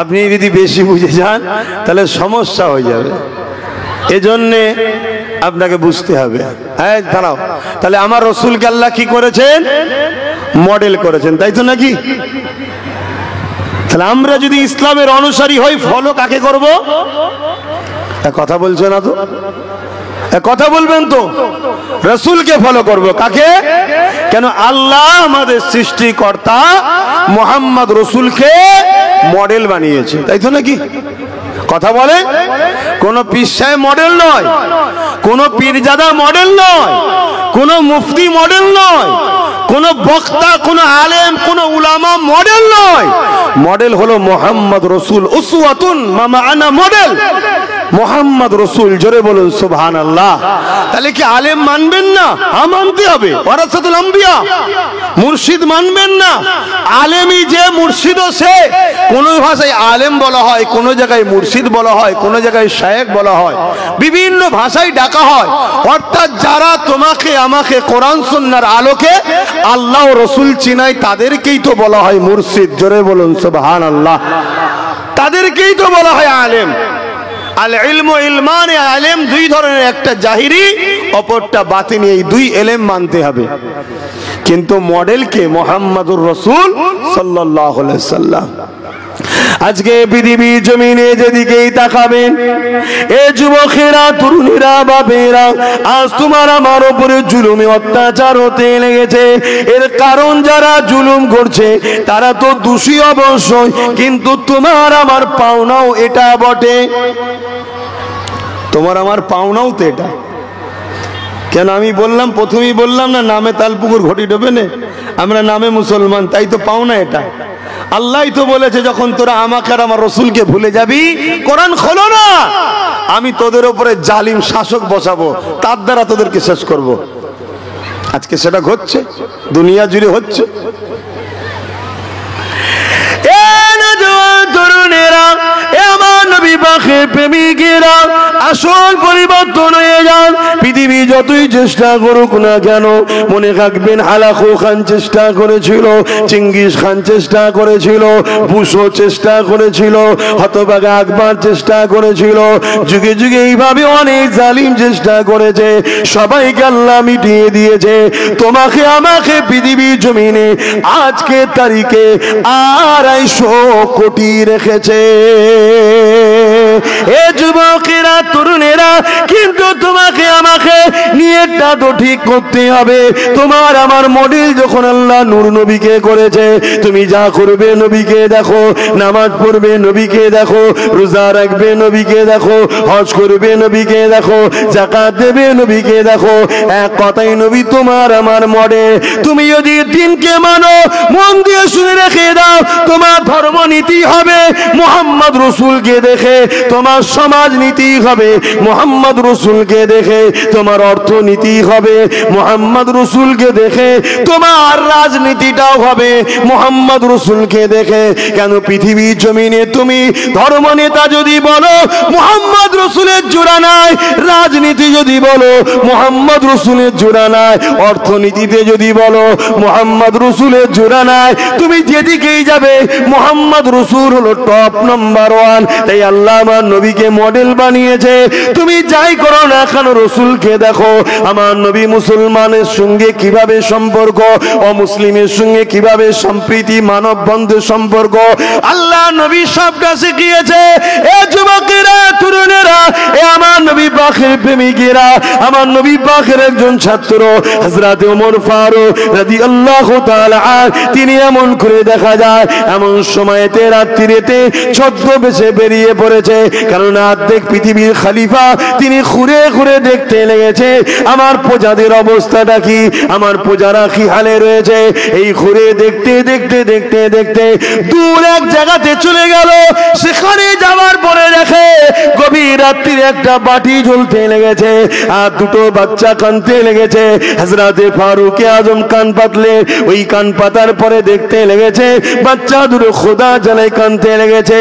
আর এই বাড়ির মা বাচ্চা দুটোকে সান্ত্বনা দিতে লেগেছে আর বলতে লেগেছে, বাবা সবর করো বাবা, খানা তৈরি হচ্ছে বাবা, এখনই দেওয়া হবে বাবা।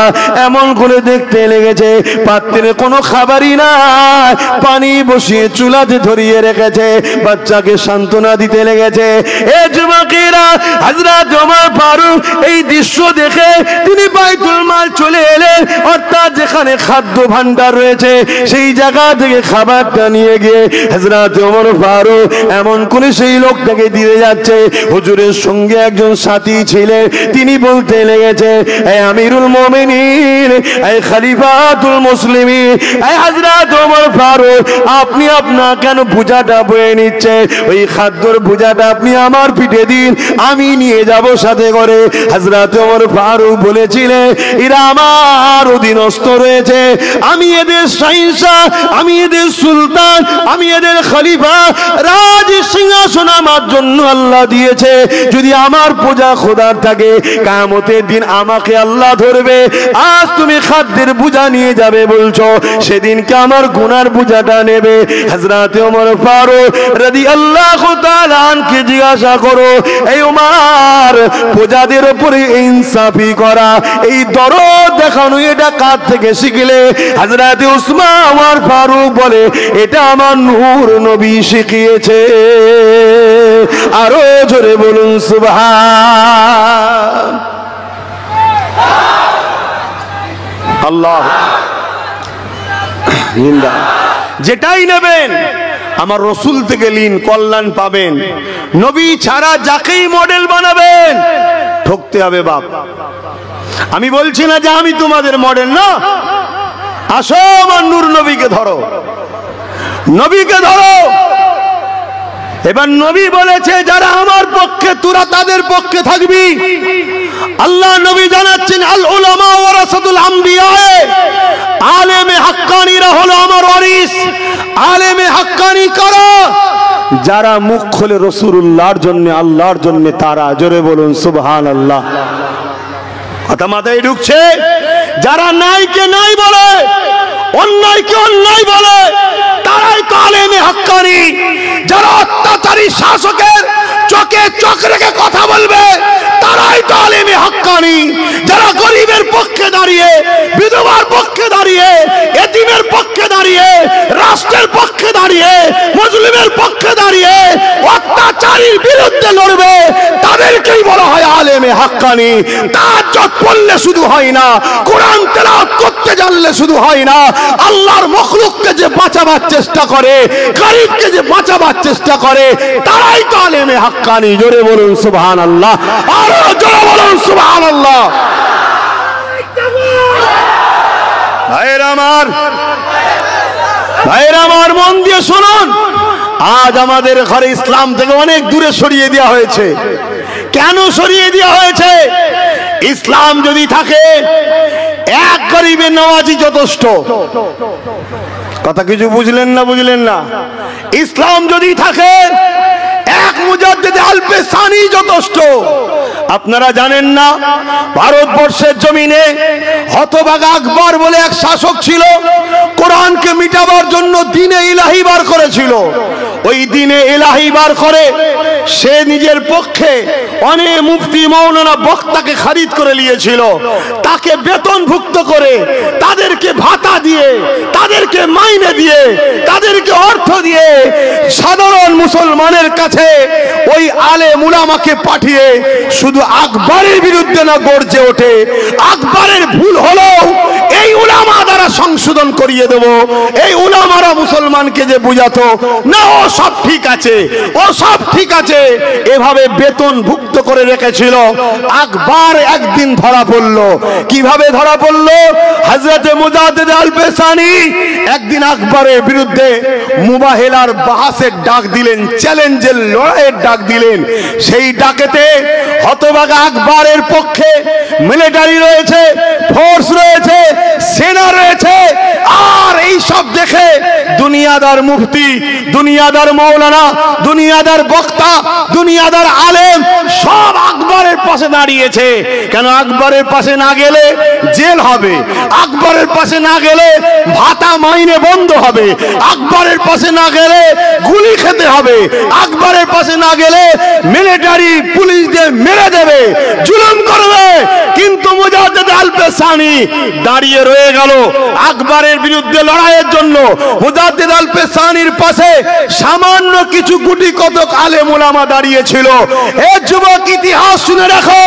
ইতিহাস এজন্য ঘটে নতুন প্রজন্ম যাতে শিক্ষা পায়, এজন্য ইতিহাস হয়। তো হযরত মুজাদ্দিদ আল-পেসানি ওই ময়দানে গিয়ে দেখে লাখো লাখো মিলিটারি, লাখো লাখো পুলিশ, লাখো লাখো সেনা, লাখো লাখো আলেম উলামা, মুফতি মাওলানা সব আকবরের দিকে আর আমার দিকে গুটি কতক। হযরত মুজাদ্দিদ আল-পেসানি ওই মাঠে দাঁড়িয়ে তামাম কায়নাতের সৃষ্টিকর্তার কাছে হাত তুলেছে, আল্লাহ সবাইও যদি একদিকে হয়, মুজাদ্দিদ আল-পেসানির কোনো অসুবিধে নাই। আপনি কি আমার দিকে, আমি কি আপনার দিকে, আপনি কি আমার দিকে, আমি কি আপনার দিকে। আমি কথা বলি আপনার জন্য, আপনি আমায় সাহায্য করুন। আজকে সাহায্য যদি না করেন তো মালিক কবে আর সাহায্য করবেন? আজই আপনার সাহায্য চাই। বিশ্ব সাক্ষী রয়ে যাবে, হকের হাকিম আল্লাহ, হকের বিজয় আল্লাহ দেয়। হকের কষ্ট হলো, দেরি হলো, অবশ্যই জয় হয়। রাত হয়েছে বলে অন্ধকার কাটবে না তা নয়, সূর্য উঠবে, আবার দিন আসবে। এজন্য মুজাদ্দিদ আল-পেসানি দোয়া করলেন, আল্লাহর পক্ষ থেকে আযাব শুরু হলো, বিশাল তুফান শুরু হলো। সেই তুফানে মুজাদ্দিদ আল-পেসানির মাথার উপর দিয়ে যাচ্ছে, একটা হুজুরের লাগে না, হুজুরের উলামাদেরও কিছু হয়নি। সামনে আকবর, তার বাহিনী, আলেম উলামা যা ছিল সব বাইকে টেনে নিয়ে জাহান্নামে ভরে দিল।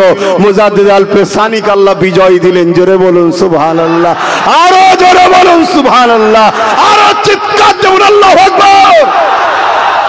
অতএব বাপেরা, বাপেরা ইসলামকে মজবুত করে ধরুন, নূর নবীকে ধরুন, নবীর আখলাকে জীবন গড়ুন, নবীকে মডেল বানান।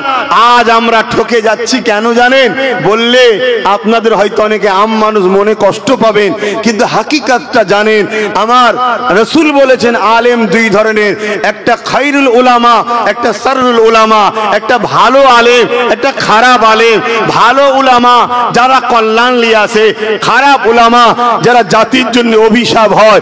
মনে রাখবেন, নবী বলেছেন আসমানের নিচে জমিনের উপরে আখেরি জামানায় সব থেকে নিকৃষ্ট হবে একদল উলামা, একদল, সবাই নয়। আজকে বড় দুঃখের বিষয়, আজ আমাদের ধ্বংসের কারণ, শেষের কারণ এটাই, আমরা উলামা দেখে নবী ধরি, আমরা পীর সাহেব দেখে নবী ধরি, আমরা হাজি দেখে নবীর উপর দেখি না। আমাদের উচিত হবে নবীকে দেখে উলামা ধরবো, নবীকে দেখে আলেম ধরবো, নবীকে দেখে পীর ধরবো।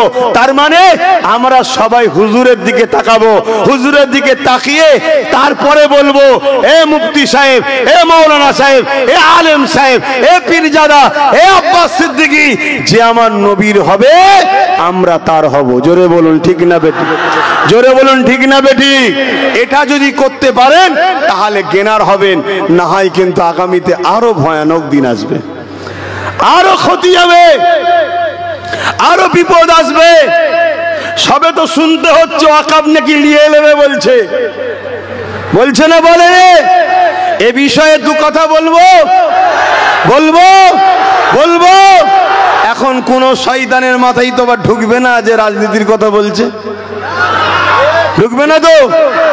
শোনেন, একটা কথা বলি, কারো মাথায় যদি রাজনীতি মনে হয়, আমি ওই জাহিল মূর্খকে বলি, আমার ধর্ম কমপ্লিট ধর্ম, অন্য কার কি আছে জানি না, আমার ধর্মের রাজনীতি করাটাও ইবাদত। জোরে বলুন সুবহানাল্লাহ, আরো জোরে বলুন সুবহানাল্লাহ। আমার ধর্মের দুর্নীতি করা হারাম, আমার ধর্মের লুটা হারাম, আমার ধর্মের নেতা সেজে প্রজার উপরে জুলুম করা হারাম। আমার ধর্মের রাজনীতি মানে রাষ্ট্র ও জনগণের গোলাম, সেবক, খাদেম। জোরে বলুন সুবহানাল্লাহ, আরো জোরে বলুন সুবহানাল্লাহ। হযরতে মাওলা আলী শেরে খোদা নাম শুনেছেন না? কোন প্রজা যদি পেটের জ্বালায় চুরি করে, প্রজা পর্যন্ত, কোন প্রজা যদি পেটের জ্বালায় চুরি করে, হযরতে আলী বলছে চোরের হাত পরে কাটবে, আগে ওই এলাকার নেতার হাত কাটো। কারণ নেতা যদি প্রজাকে ঠিকভাবে খেতে দিত তাহলে চুরি করতো না। শুনছেন তো নাকি? এই রাজনীতি ইসলামে চলে। লুটে লাও, মেরে লাও, কেড়ে লাও, খেয়ে লাও, গরিব বানাও, ভিখারি বানাও, আতু দেবো, পিছু পিছু ঘুরবে, এটা ইসলামে হারাম। শুনছেন তো নাকি? তাই ওটার পক্ষে আমি নেই ভাই, ওটার বিরুদ্ধে, ওটা মিটে যাক, এটা আমিও চাই। বলুন আল্লাহুম্মা আমিন। তো আমি যে কথা বলছি, দ্বিতীয় নম্বর কথা, কেউ যদি বলে রাজনীতি বলছে, আমি তিনাকে বলবো, বন্ধু, যারা রাজনীতির পাওয়ার দিয়ে ধর্মের উপরে আঘাত দিচ্ছে তাদের ঘরেও বলেন না রাজনীতি করছিস করবে যা, ধর্ম নিয়ে মাথা মারছিস কেন? কি বলা দরকার আছে না? নাই, এটাই তো দরকার তাদেরও। তুই রাজনীতি করতে এসেছিস, রাষ্ট্র সেবা করবি, রাষ্ট্রবাসীর নিরাপদ দিবি, শিক্ষা, স্বাস্থ্য, কর্ম, বাসস্থান। সংবিধান বলছে 4টে রাষ্ট্রকে দিতে হবে, শিক্ষা দিতে হবে, কর্মসংস্থান দিতে হবে, বাসস্থান আর সুচিকিৎসা। প্রত্যেকটা ভারতের নাগরিককে 140 কোটি ভারতীয়কে দিতে হবে, এটা সংবিধান বলছে।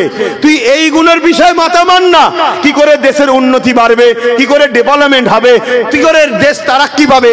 তুই দেশের রেল বিক্রি করে দিলি, দেশের পলিসি বিক্রি করে দিলি, দেশের ইন্স্যুরেন্স বিক্রি করে দিলি, দেশের জায়গা জমি বিক্রি করে দিলি, দেশের কি বলে এয়ারপোর্ট গুলো বিক্রি করে দিলি, একটার পর একটা দেশকে সব বিক্রি করে দিলি।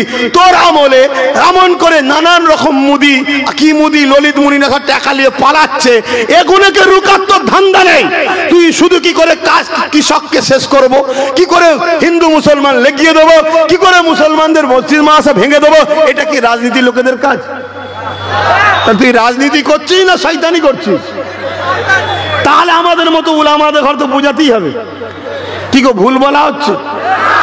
হযরতে আব্দুল আজিজ মুহাদ্দিস দেহলভী নাম শুনেছেন না শোনেন না?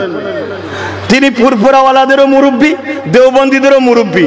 আব্দুল আজিজ মুহাদ্দিস দেহলভী রাহমাতুল্লাহ আলাইহি, তিনি বলে সর্বপ্রথম ইংরেজদের বিরুদ্ধে লড়াই করা ফরজ, চলো উলামারা, তিনি প্রথম ফতোয়া দিয়েছিলেন। কথা বুঝে আসছে? তাহলে মাতৃভূমির যেখানে ইজ্জতের ব্যাপার আসবে সেখানে কথা বলাটাও তো ধর্ম। জোরে বলুন সুবহানাল্লাহ। আমি কারো ধর্মকে ছোট করছি না, কারো ধর্ম নিয়ে কোনো আলোচনা করতে চাইছি না, কিন্তু গর্ব করে বলছি আমার ইসলাম বলেছে মাতৃভূমিকে ভালোবাসাটাও নেকি ও পুণ্যের কাজ। জোরে বলুন সুবহানাল্লাহ, আরো জোরে বলেন। এ উলামা ভাইরা একটু সাক্ষী দেবেন, যদি ভুল বলি ধরিয়ে দেবেন। আমার নবীর মাতৃভূমি হলো মক্কা। আমার নবীর মাতৃভূমি কি? মক্কা। আমার নবী মাতৃভূমি মক্কা শরীফ। মক্কাতে যখন নবী আসলেন, মক্কাতে বড় হলেন, কিন্তু আবু জেহেল উতবা সাইবার অত্যাচারে 40 বছর বয়সের পর নবুয়তের এলানের পর নবীকে মক্কা ছেড়ে ইয়াসরিব মদিনায় চলে যেতে হচ্ছিল। ওই সময় নবী পাক সাল্লাল্লাহু আলাইহি সাল্লাম, যিনি আমাদের মডেল, তিনি নিজের মাতৃভূমি মক্কার দিকে তাকিয়ে তাকিয়ে চোখের পানি ফেলে কাঁদে আর জবানে বলে, মক্কা আমি তোমায় ভালোবাসি, মক্কা আমি তোমায় ভালোবাসি, মক্কা আমি তোমায় ভালোবাসি। উম্মত তো সেই যুবকটা, উম্মত তো সেই বাপটা, উম্মত তো সেই মা বোনটা যে কিনা বলবে, ভারত আমি তোমায় ভালোবাসি। কেন? নবী আমার মডেল। নবী যদি বলে মক্কাকে ভালোবাসি, প্রত্যেকটা নবীর উম্মতকে বলতে হবে, ভারত আমি তোমায় ভালোবাসি। জোরে বলুন সুবহানাল্লাহ, আরো জোরে বলুন সুবহানাল্লাহ। অতএব অতএব অতএব সাদা ব্রিটিশকে আমরা তাড়িয়েছি, এবারে কালো ব্রিটিশকে ধুলাই দিতে হবে আমাদের। বলুন ঠিক না বে ঠিক? কেন? মাতৃভূমির সওয়ালের ব্যাপার যখন আসবে, তখন মাতৃভূমির পাশে দাঁড়াতে হবে। এটা একটা ইমানদারের পরিচয়। কি গো ওলামা ভাইরা, ভুল বলছি নাকি? সাক্ষী দেবেন বা ভুল হলে বলবেন ভাইরা। হ্যাঁ, আমার নবী দেশকে ভালোবাসা শিখিয়েছে। আজকে সেই দেশের দিকে খেয়াল না দেওয়ার জন্যই আজকে দেশটা শেষ হয়ে যাচ্ছে। তো যাক, আমি সংক্ষেপে বলবো, তার আগে আমি আবার একবার বলছি, আমাদের মডেল হযরত প্রফেট মুহাম্মদ রাসূল সাল্লাল্লাহু আলাইহি ওয়াসাল্লাম। মুফতিকে সম্মান করি করবেন, ইমামকে সম্মান করি করবেন, পীর সাহেবকে সম্মান করি করবেন, আলেমকে সম্মান করি করবেন। যদি আলেম, পীর, মুফতি দাবিদার রাসূলুল্লাহর পক্ষ ছেড়ে দিয়ে দুনিয়ার কোন তাগুতি শক্তির যদি দালদাস হয়ে যায়, তাকে সম্মান করাটাও হারাম। শুনছেন না? শুনেন? তাকে সম্মান করাটা কি হারাম, চলবে না। কেন? ও প্রকাশ্য দুশ্মনের থেকেও খতরনাক মুনাফিক। কথা বুঝছেন না? বোঝেন না? আর একটু বলে দিই, ইসলাম দাঁড়িয়ে আছে দুটো পাট্টির উপরে। পাট্টি বোঝেন তো নাকি? ট্রেন যাই দেখেছেন? ট্রেন, আপনাদের তো ট্রেন লাইনও নাই, কিন্তু কখনো তো বাইরে গেছেন রে বাবা? না দ্বীপেই সারা জীবন রয়ে গেছেন। মুরব্বী বাপেরা বাইরে যান না কলকাতায়? ট্রেন দেখেছেন তো? ওই ট্রেনের দেখবেন দুটো পাট্টি বিছানো থাকে, তার উপর দিয়ে ট্রেনটা যায়। তো এই ট্রেনটা ধরুন ইসলাম, বুঝাবার জন্য বলছি, ট্রেনটা ইসলাম, এতে আপনি যাচ্ছেন, কিন্তু দুটো পাট্টি দরকার। ইসলামের রাস্তাও দুটো। কুনতুম খায়রা উম্মাতিন উখরিজাত লিন-নাস তা'মুরুনা বিল মা'রুফ ওয়া তানহাউনা আনিল মুনকার। বলুন কোরআনে আছে না নাই? এটা কালামুল্লাহ, আল্লাহর কথা, আমার আব্বার কথা নয়, আমার দাদুর কথা নয়। এ চলো দাদা হুজুরের কথা মানবো না, আমি অন্য হুজুরের মুরিদ। ঠিক আছে বাবা, যা। কিন্তু এটা তো আল্লাহর কথা, প্রত্যেককে মানতে হবে। আল্লাহ কোরআনে বলছেন, কুনতুম খায়রা উম্মাতিন উখরিজাত লিন-নাস তা'মুরুনা বিল মা'রুফ ওয়া তানহাউনা আনিল মুনকার। তোমরা ভালো কাজ করো, অন্যায়কে মিটিয়ে দাও। অন্যায়কে কি? জোরে বলো। ভালো কাজের আদেশ দাও, অন্যায়কে মিটিয়ে দাও। ভালো কাজ করো, করার আদেশ দাও, অন্যায় করো না, অন্যায়কে মিটিয়ে দাও। মনে রাখবেন, আমার নবী এই 11 বছর ধরে এই পৃথিবীর যত অত্যাচার ছিল, জালিম ছিল, অত্যাচারী শাসক ছিল, সবার বিরুদ্ধে আল্লাহ নবী সংগ্রাম করেছে, লড়াই করেছে। আল্লাহ নবী অন্যায়কে মিটিয়েছে, নারীর অধিকার দিয়েছে, এতিমের অধিকার দিয়েছে, বিধবার অধিকার দিয়েছে, গরিবের অধিকার দিয়েছে, ইনসাফ দিয়েছে, ইনসানিয়াত দিয়েছে। পৃথিবীর জুলুমকে খতম করেছে, অত্যাচার খতম করেছে। পৃথিবীতে জঙ্গল রাজ বন্ধ করেছে, গুন্ডা রাজ বন্ধ করেছে, সন্ত্রাসী রাজ বন্ধ করেছে। এই 11টা বছর ধরে নূর নবী এই পৃথিবীর প্রত্যেকটা অসহায়ের মানুষের চোখের পানি মুছে হাসিয়েছে। তখন পৃথিবী জঙ্গল রাজ বন্ধ হয়ে গিয়ে পৃথিবী যখন পরিষ্কার হয়ে গেছে, তখন আমার আল্লাহ বলেছেন, বন্ধু এবারে মেয়েরাজে আসুন। আমার নবী মেয়েরাজে গেলেন, যাওয়ার পরে আল্লাহ বলছে, বন্ধু পৃথিবীতে তো অন্যায় খতম, জুলুম খতম, সন্ত্রাসী খতম, দাঙ্গা খতম, রেপ খতম, অত্যাচার খতম। মানুষ হাসছে, এখন শান্তি পেয়েছে, আজাদ পেয়েছে, সাম্য প্রতিষ্ঠিত হয়েছে। বন্ধু এবারে ওই পৃথিবীতে গিয়ে আমার নামাজের চাষ, রোজার চাষ করুন। জোরে বলুন সুবহানাল্লাহ, আরো জোরে বলুন সুবহানাল্লাহ, নারায়ে তাকবীর। এখন বলুন, আপনার গ্রামের এতিম কি হক পায়? বিধবা হক পায়? মজলুম হক পায়? কৃষক তার ফলের মূল্য দাম পায়? এতিম সে বিধবা, এতিম সে নিরাপদে আছে? আলেম উলামা যত যত মর্যাদা আছে যদি না থাকে তাহলে এই জঙ্গল রাজে আপনি কিসের নামাজ রোজার বাহাত দেখাচ্ছেন? কথা কিছু মাথায় ঢুকছে না, ঢোকে না? তো বন্ধ করতে হবে। কি গো বাপ, অসুবিধে হচ্ছে নাকি? জলসা কমিটি বারবার বলছিল আপনাকে আসতে হবে, আসতে হবে। আমি শুধু বলছি ঠিক আছে পরে কথা হবে, কেন আমি দেখি আগে আমার ভোল্টেজ নিতে পারে কি।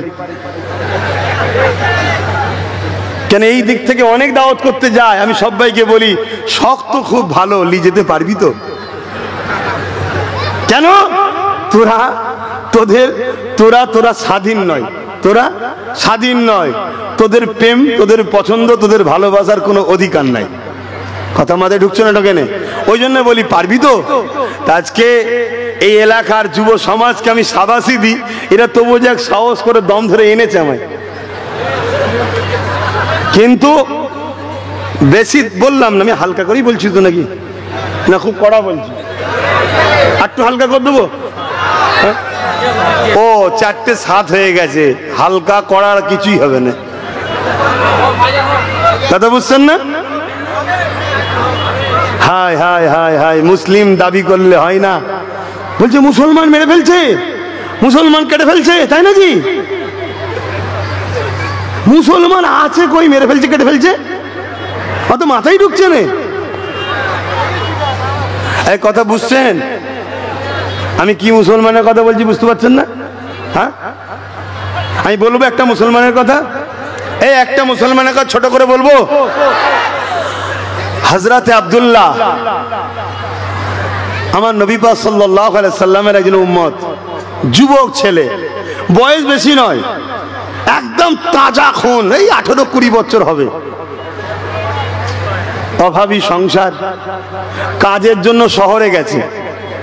আজকের কথা নয়, 600-700 বছর আগের কথা বলছি। শুনছেন তো নাকি?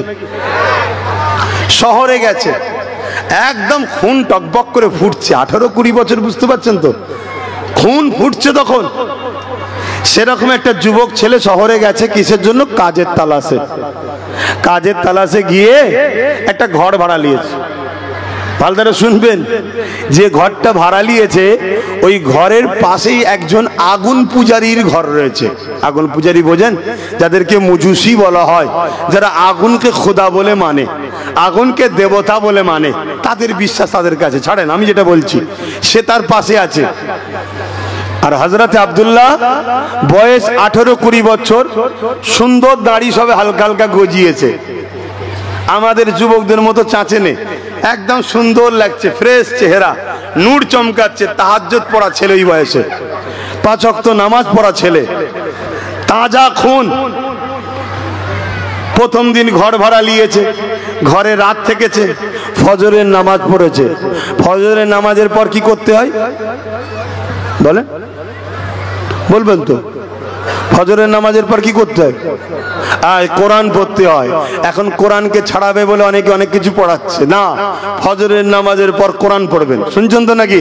এই নামাজের দিকে সময় যাচ্ছে, চটকে শুনেলেন তো। কোরআন খুলেছে, কোরআন পড়বে, কোরআন পড়েছে, বাইরে বেরিয়েছে, ঘরের শিকল দিয়ে তালা দিয়ে তৎকালীন যা সিস্টেম ছিল, বেরিয়ে চলে গেছে। কিসের জন্য? রুজির তালাশ, কাজ খুঁজতে গেছে শহরের দিকে। ঘরে সন্ধ্যেবেলা ফিরেছে, দেখছে হুনার সিঁড়িতে, পোটেতে একদম ময়লা ভর্তি। এদিক তাকালো ওদিক তাকালো, কাউকে দেখতে পাইনি। তালা খুলে ভেতরে ঢুকে একটা জায়গা নিয়ে এসছে, আর একটা পরিষ্কার করা ঝাঁটা, যা সিস্টেম যেটা বুঝবেন, পরিষ্কার করে নির্জনে ফেলে দিয়েছে, যেখানে কেউ মানুষ যায়নি। কোনো কথা নাই, ঘুমোচ্ছে। নামাজ পড়িসার নামাজ, ফজরের নামাজ পড়ে উঠে আবার কোরআন পড়েছে, আবার বেরিয়ে চলে গেছে। কথা বুঝে আসছে? দেখছে সন্ধ্যাবেলা এসে আবার ময়লা ভর্তি, আবার পরিষ্কার করেছে, কাউকে কিছু বলেনি। 3 দিনে দিনে ফজরের নামাজ পড়ে যেই বেরোচ্ছে, দেখছে তখনই ময়লা। শুনছেন? কাজে যেতে দেরি হলো, পরিষ্কার করলো, কাজ খুঁজতে যেতে দেরি হলো, পরিষ্কার করে দিয়ে চলে গেল। এভাবে কয়েক সপ্তাহ যাচ্ছে, কিন্তু কোনোদিন কিছু বলেনি। যে ফেলে সে আজকে পুরো ময়লা নিয়ে রেডি হয়ে আছে। সে ভাবছে মুসলমান হয়তো আমায় খুঁজছে। তার মাথায় ঢুকানো হয়েছে মুসলমান মানে একে 47 থাকবে, ব্যাগে বোম থাকবে। এ কথা এখন মিডিয়ায় দেখাচ্ছে না, দেখাই না? এ কথা বলবেন তো? পুরো মিডিয়া জুড়ে চলছে না, চলে নে দাড়িওয়ালা মানে ওর কাছে বিরাট বড় তরোয়াল আছে, কি হ্যাঁ বড় মোচওয়ালা হবে, সে জবাই করবে, এইরকম ধরে একটা মোমেন্ট তৈরি করা হচ্ছে না, হয়নি? কেন হচ্ছে, কারণটা কি? আমার সাথে যদি কেউ মেশে, আমি সে যে ধর্মেরই হোক তাকে শিখাবো, তুই আমার ভাই হোস, চল দুজনে মিলে দেশ বাঁচাবো। যারা লুটবে সে কোন জার্সিতে আছে দেখা দরকার নেই, তাকে বাদ দে, দেশটা আগে, দেশ আগে, নেতা আগে না, দেশ আগে। কথা ঠিক না বেঠিক গো? কত নেতা এসেছে মরে গেছে, দেশ আছে না নাই? কত নেতা আসবে মরে যাবে, দেশ আছে না নাই? তাহলে দেশটা তো বাঁচাও। তা কেউ চাইবে নাকি ভালো বুদ্ধিটা দিয়ে আমার থেকে সরে যাক? এই সব অনেক রকম পলিসি চলছে বাপ। তো সেই জায়গাতে হযরতে আব্দুল্লাহ পরের দিন যেই ফজরের নামাজ পড়ে বেরিয়েছে, আর ওই আগুন পূজারী উপাসক যে ছিল সে ওই ময়লা লিজে ফেলেছে। যখনই ফেলেছে, ফেলে দিয়ে কি করছে যেন, ছুটে ঘরে চলে গেছে। কেন ছুটেছে ভাই বলবেন তো? যে অন্যায় করে তার ভয়ও থাকে, যে অন্যায় করে তার ভয়ও থাকে, হ্যাঁ ভয়ও থাকে। আলহামদুলিল্লাহ কালকেই 1:30 না 1:30টার সময়, কম বেশি সময় যাই হোক, রাত্রিরে ঘরে এলাম। কথা বুঝে আসছে? কোথায়? মালদা থেকে। নিজে গাড়ি চলে যাচ্ছি, আগেও নেই পিছনেও কোনো কাঁই কাঁই কাঁই কাঁই কিচ্ছু নেই, আল্লাহ আল্লাহ আল্লাহ আল্লাহ আল্লাহ আল্লাহ চলে যাচ্ছে। কথা বুঝছেন না? বোঝেন না? কেন? জন্মেছি যখন, মরবো একদিন, এলে অত টেনশন কিসের? কারো লিয়ে মরবুনি, এটাই আলহামদুলিল্লাহ, কারো ঝেড়ে মরবুনি, এটাই আলহামদুলিল্লাহ। নাই কিয়ামতের দিন ধরবে, ও আল্লাহ হুজুরের বেটা আমার ঝেড়েছে, তা বিপদের শেষ থাকবে? তা হুজুরের বেটা বলে আল্লাহ ছেড়ে দেবে নাকি? হুজুর তো তোমার কাছে, আল্লাহর কাছে তো হুজুর নয়। আল্লাহর কাছে তুমিও যা, আমিও তাই, তুমিও দাস আমিও দাস। কিন্তু যে যত বেশি ইবাদত করবে আল্লাহর কাছে তার মূল্য বেশি। জোরে বলুন সুবহানাল্লাহ। তো ভাইরা আমার, হযরতে আব্দুল্লাহ কি করলেন? মুচকে হাসলেন। ও বেচারি ছুটে গিয়ে দৌড়ে দিয়েছে, বুঝতে পারছেন না? ছিদ্র দিয়ে দেখছে, প্রতিদিন যা করে একটা জায়গায় এলো, পরিষ্কার করলো, ফেললো, তালা দিল, চলে যাচ্ছে। ও তো অবাক হয়ে গেল, ও তো শুনেছিল এক, ওকে তো বোঝানো হয়েছে এক। তো বেরিয়ে এসে আব্দুল্লাহর হাত ধরে বলছে, হ্যাঁ যুবক, তুমি কিছু বললে না, এতদিন ধরে তোমায় কষ্ট দিচ্ছে, আমায় চিনলে তাও? হযরতে আব্দুল্লাহ কি বলেছিলেন জানেন? আমি যিনাকে ভালোবাসি তিনি বলেছেন, প্রতিবেশীকে যে কষ্ট দেবে সে জান্নাতে যাবে না। জোরে বলুন সুবহানাল্লাহ। আরো জোরে বলেন। প্রতিবেশী যদি অমুসলিমও হয়, তাকেও যদি কষ্ট দেয়, নূর নবী বলেছে সে জান্নাতে যাবে না। শুনছেন তো নাকি? অতএব আমি কিছু বলবো, তুমি যদি কষ্ট পাও, আমার ভালোবাসা যদি কষ্ট পায়, আমি তাকে ভালোবাসি, তাই তোমায় কিছু বলিনি। জিজ্ঞেস করছে তিনি কে? হযরতে আব্দুল্লাহ বলছেন তিনি হলেন প্রফেট মুহাম্মদুর রাসূল। জোরে বলুন সুবহানাল্লাহ। বলছে শুনেছি তিনি নাকি অনেক জুলুম অত্যাচার করেছে। ও শুনেছো, পড়েছো? শুনেছো, নিজে পড়েছো? না, লাও জীবনী লাও, পড়ো পড়ো। তো জীবনী পড়ছে, পড়তে পড়তে পড়তে পড়তে পড়তে পড়তে পড়তে একদিন কখন যেন চোখের কোণাতে পানি ঝরলো। আব্দুল্লাহর কাছে এসে বললো, আব্দুল্লাহ আমিও ইনাকে আমার মডেল বানাতে চাই, মুহাম্মদ রাসূলের গোলাম হয়ে গেল। জোরে বলুন, আরো জোরে বলুন, আরো জোরে বলুন। অতএব নবীর আখলাক তৈরি করুন। যে গুনাহ আজকে হুড়োহুড়ি করছে দেখবেন, কাল আপনার সাথে মসজিদে ঢুকছে দেখবেন। কথা শেষ, সালাম দেবো, ইয়া নবী সালাম।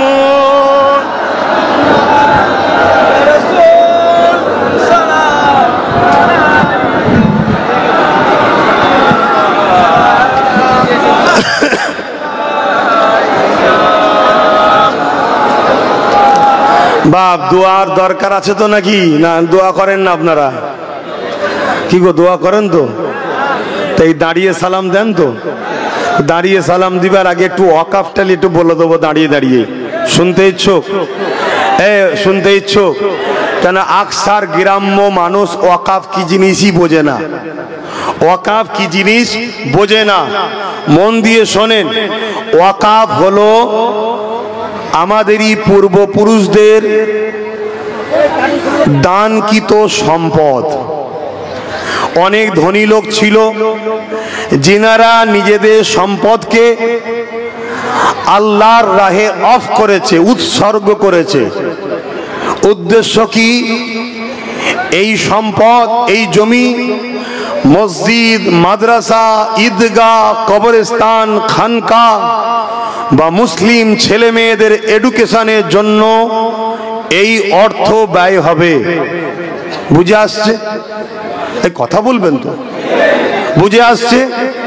এর জন্যে আমাদেরই পূর্বপুরুষ, আপনাদেরও পূর্বপুরুষ যারা ইসলামের অনুসারী আল্লাহর রাহে সম্পদ অফ করেছে। এ সিলসিলা ফারুকে আজমের সময় ছিল, উসমান গনির সময় ছিল, সিদ্দিকে আকবর তিনি তিনার পুরো সম্পদকে বাইতুল মালে অফ করেছেন।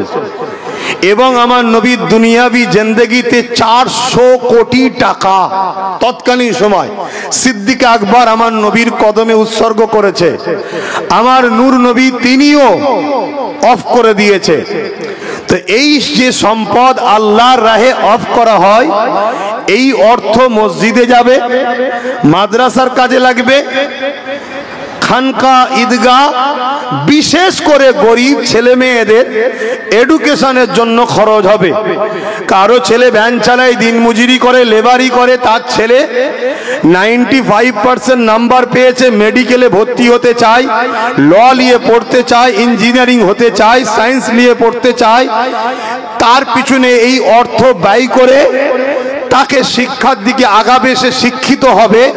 মৌলানা আবুল কালাম আজাদ, এপিজে আবুল কালাম যেমন ভারতের বিখ্যাত একটা সায়েন্টিস্ট এবং জিনার জন্য আজকে ভারত দাদা হয়ে আছে, অর্থাৎ পারমাণবিক শক্তির মেন মাস্টার মাইন্ড, ওই রকম আমার ভারতের লক্ষ কোটি মুসলিম ঘরের সন্তান আছে, এক একটা এপিজে আবুল কালাম হতে পারে, কিন্তু তাদেরকে এগিয়ে না দিয়ে তাদের পিছন থেকে পা ধরে টানা হয়েছে, তাই তারা আগাতে পারেনি।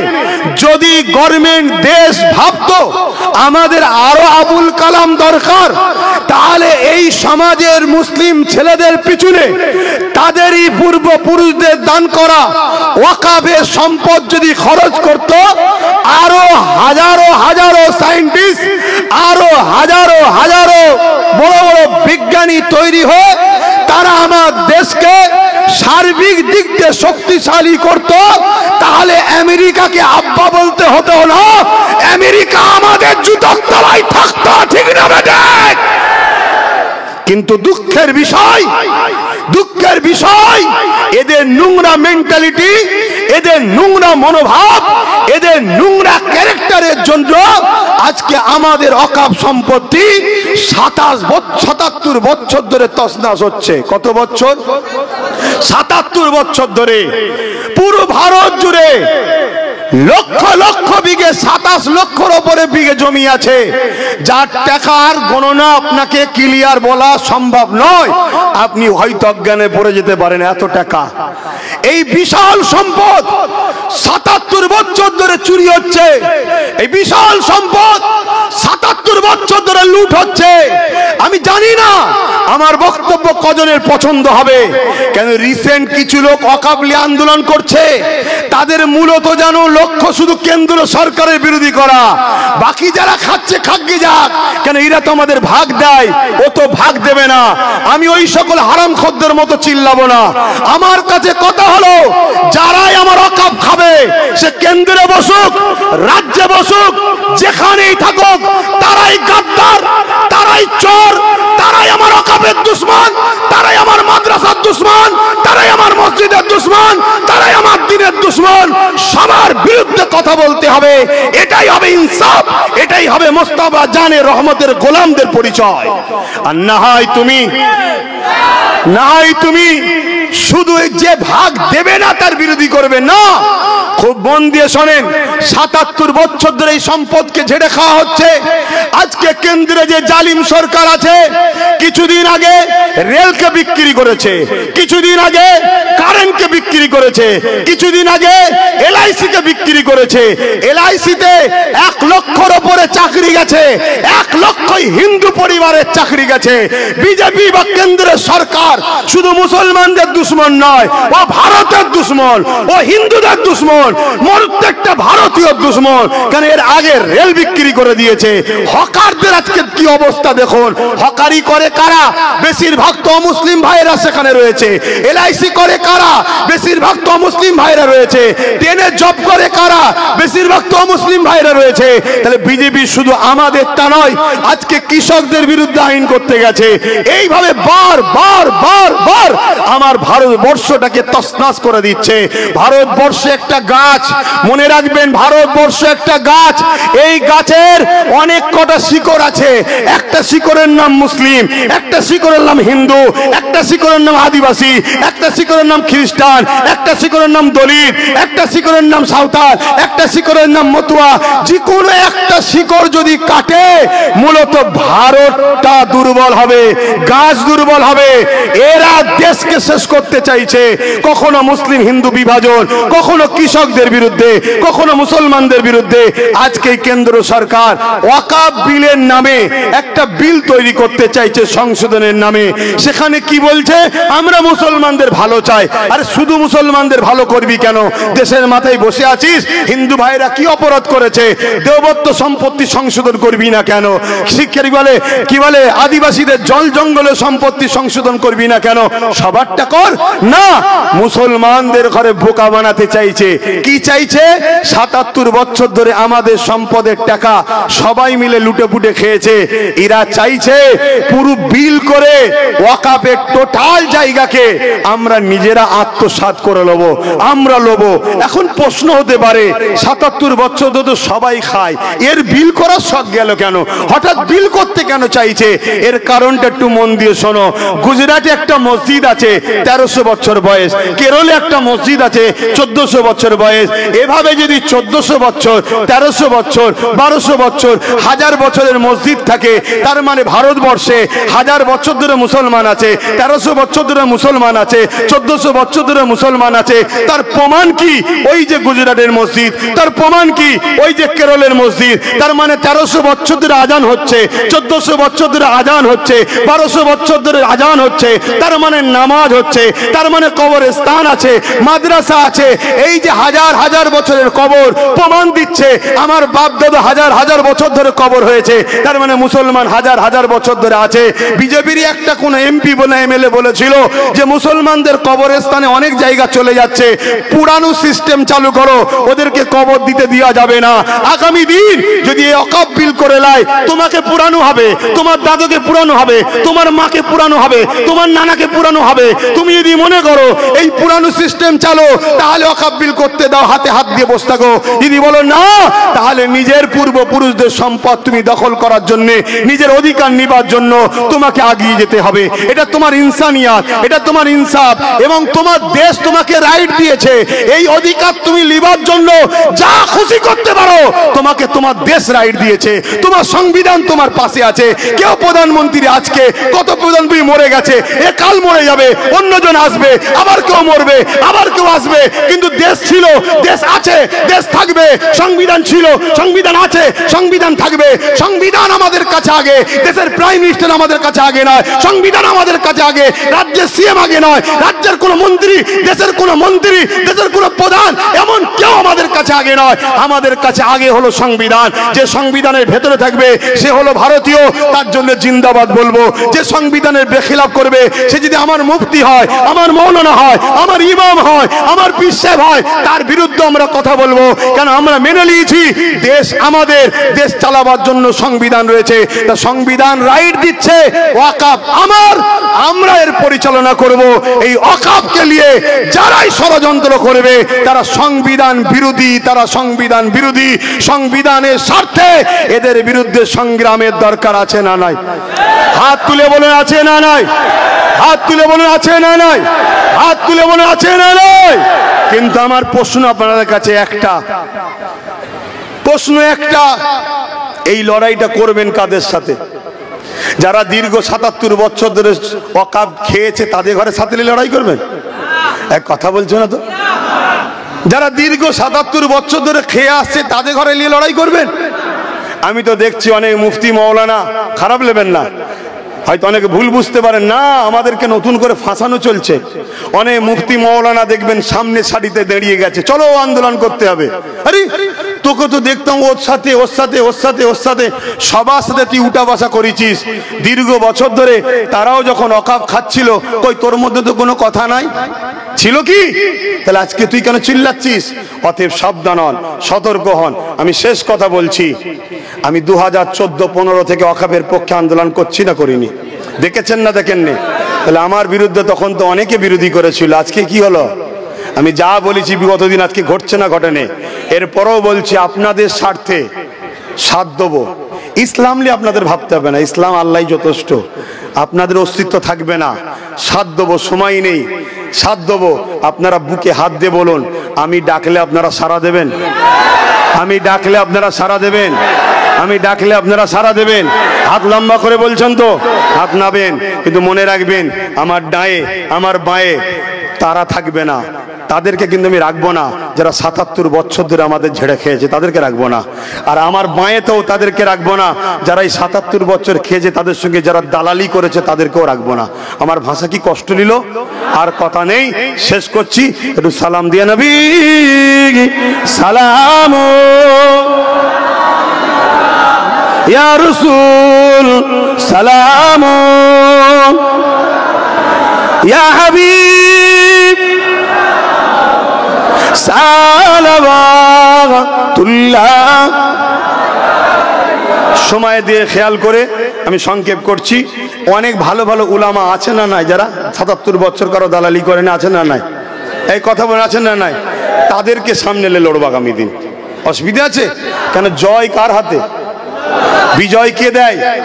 চেষ্টা তো আমাদের, কামিয়াবি কে দেয়? একটা শেষ কথা বলবো, সকলে তাড়াতাড়ি বসেন, তাড়াতাড়ি বসেন, তাড়াতাড়ি বসেন, সকলে বসেন তাড়াতাড়ি। বাপ ভাইরা, এত শর্ট সময় এলে কি হবে? বসেন বসেন।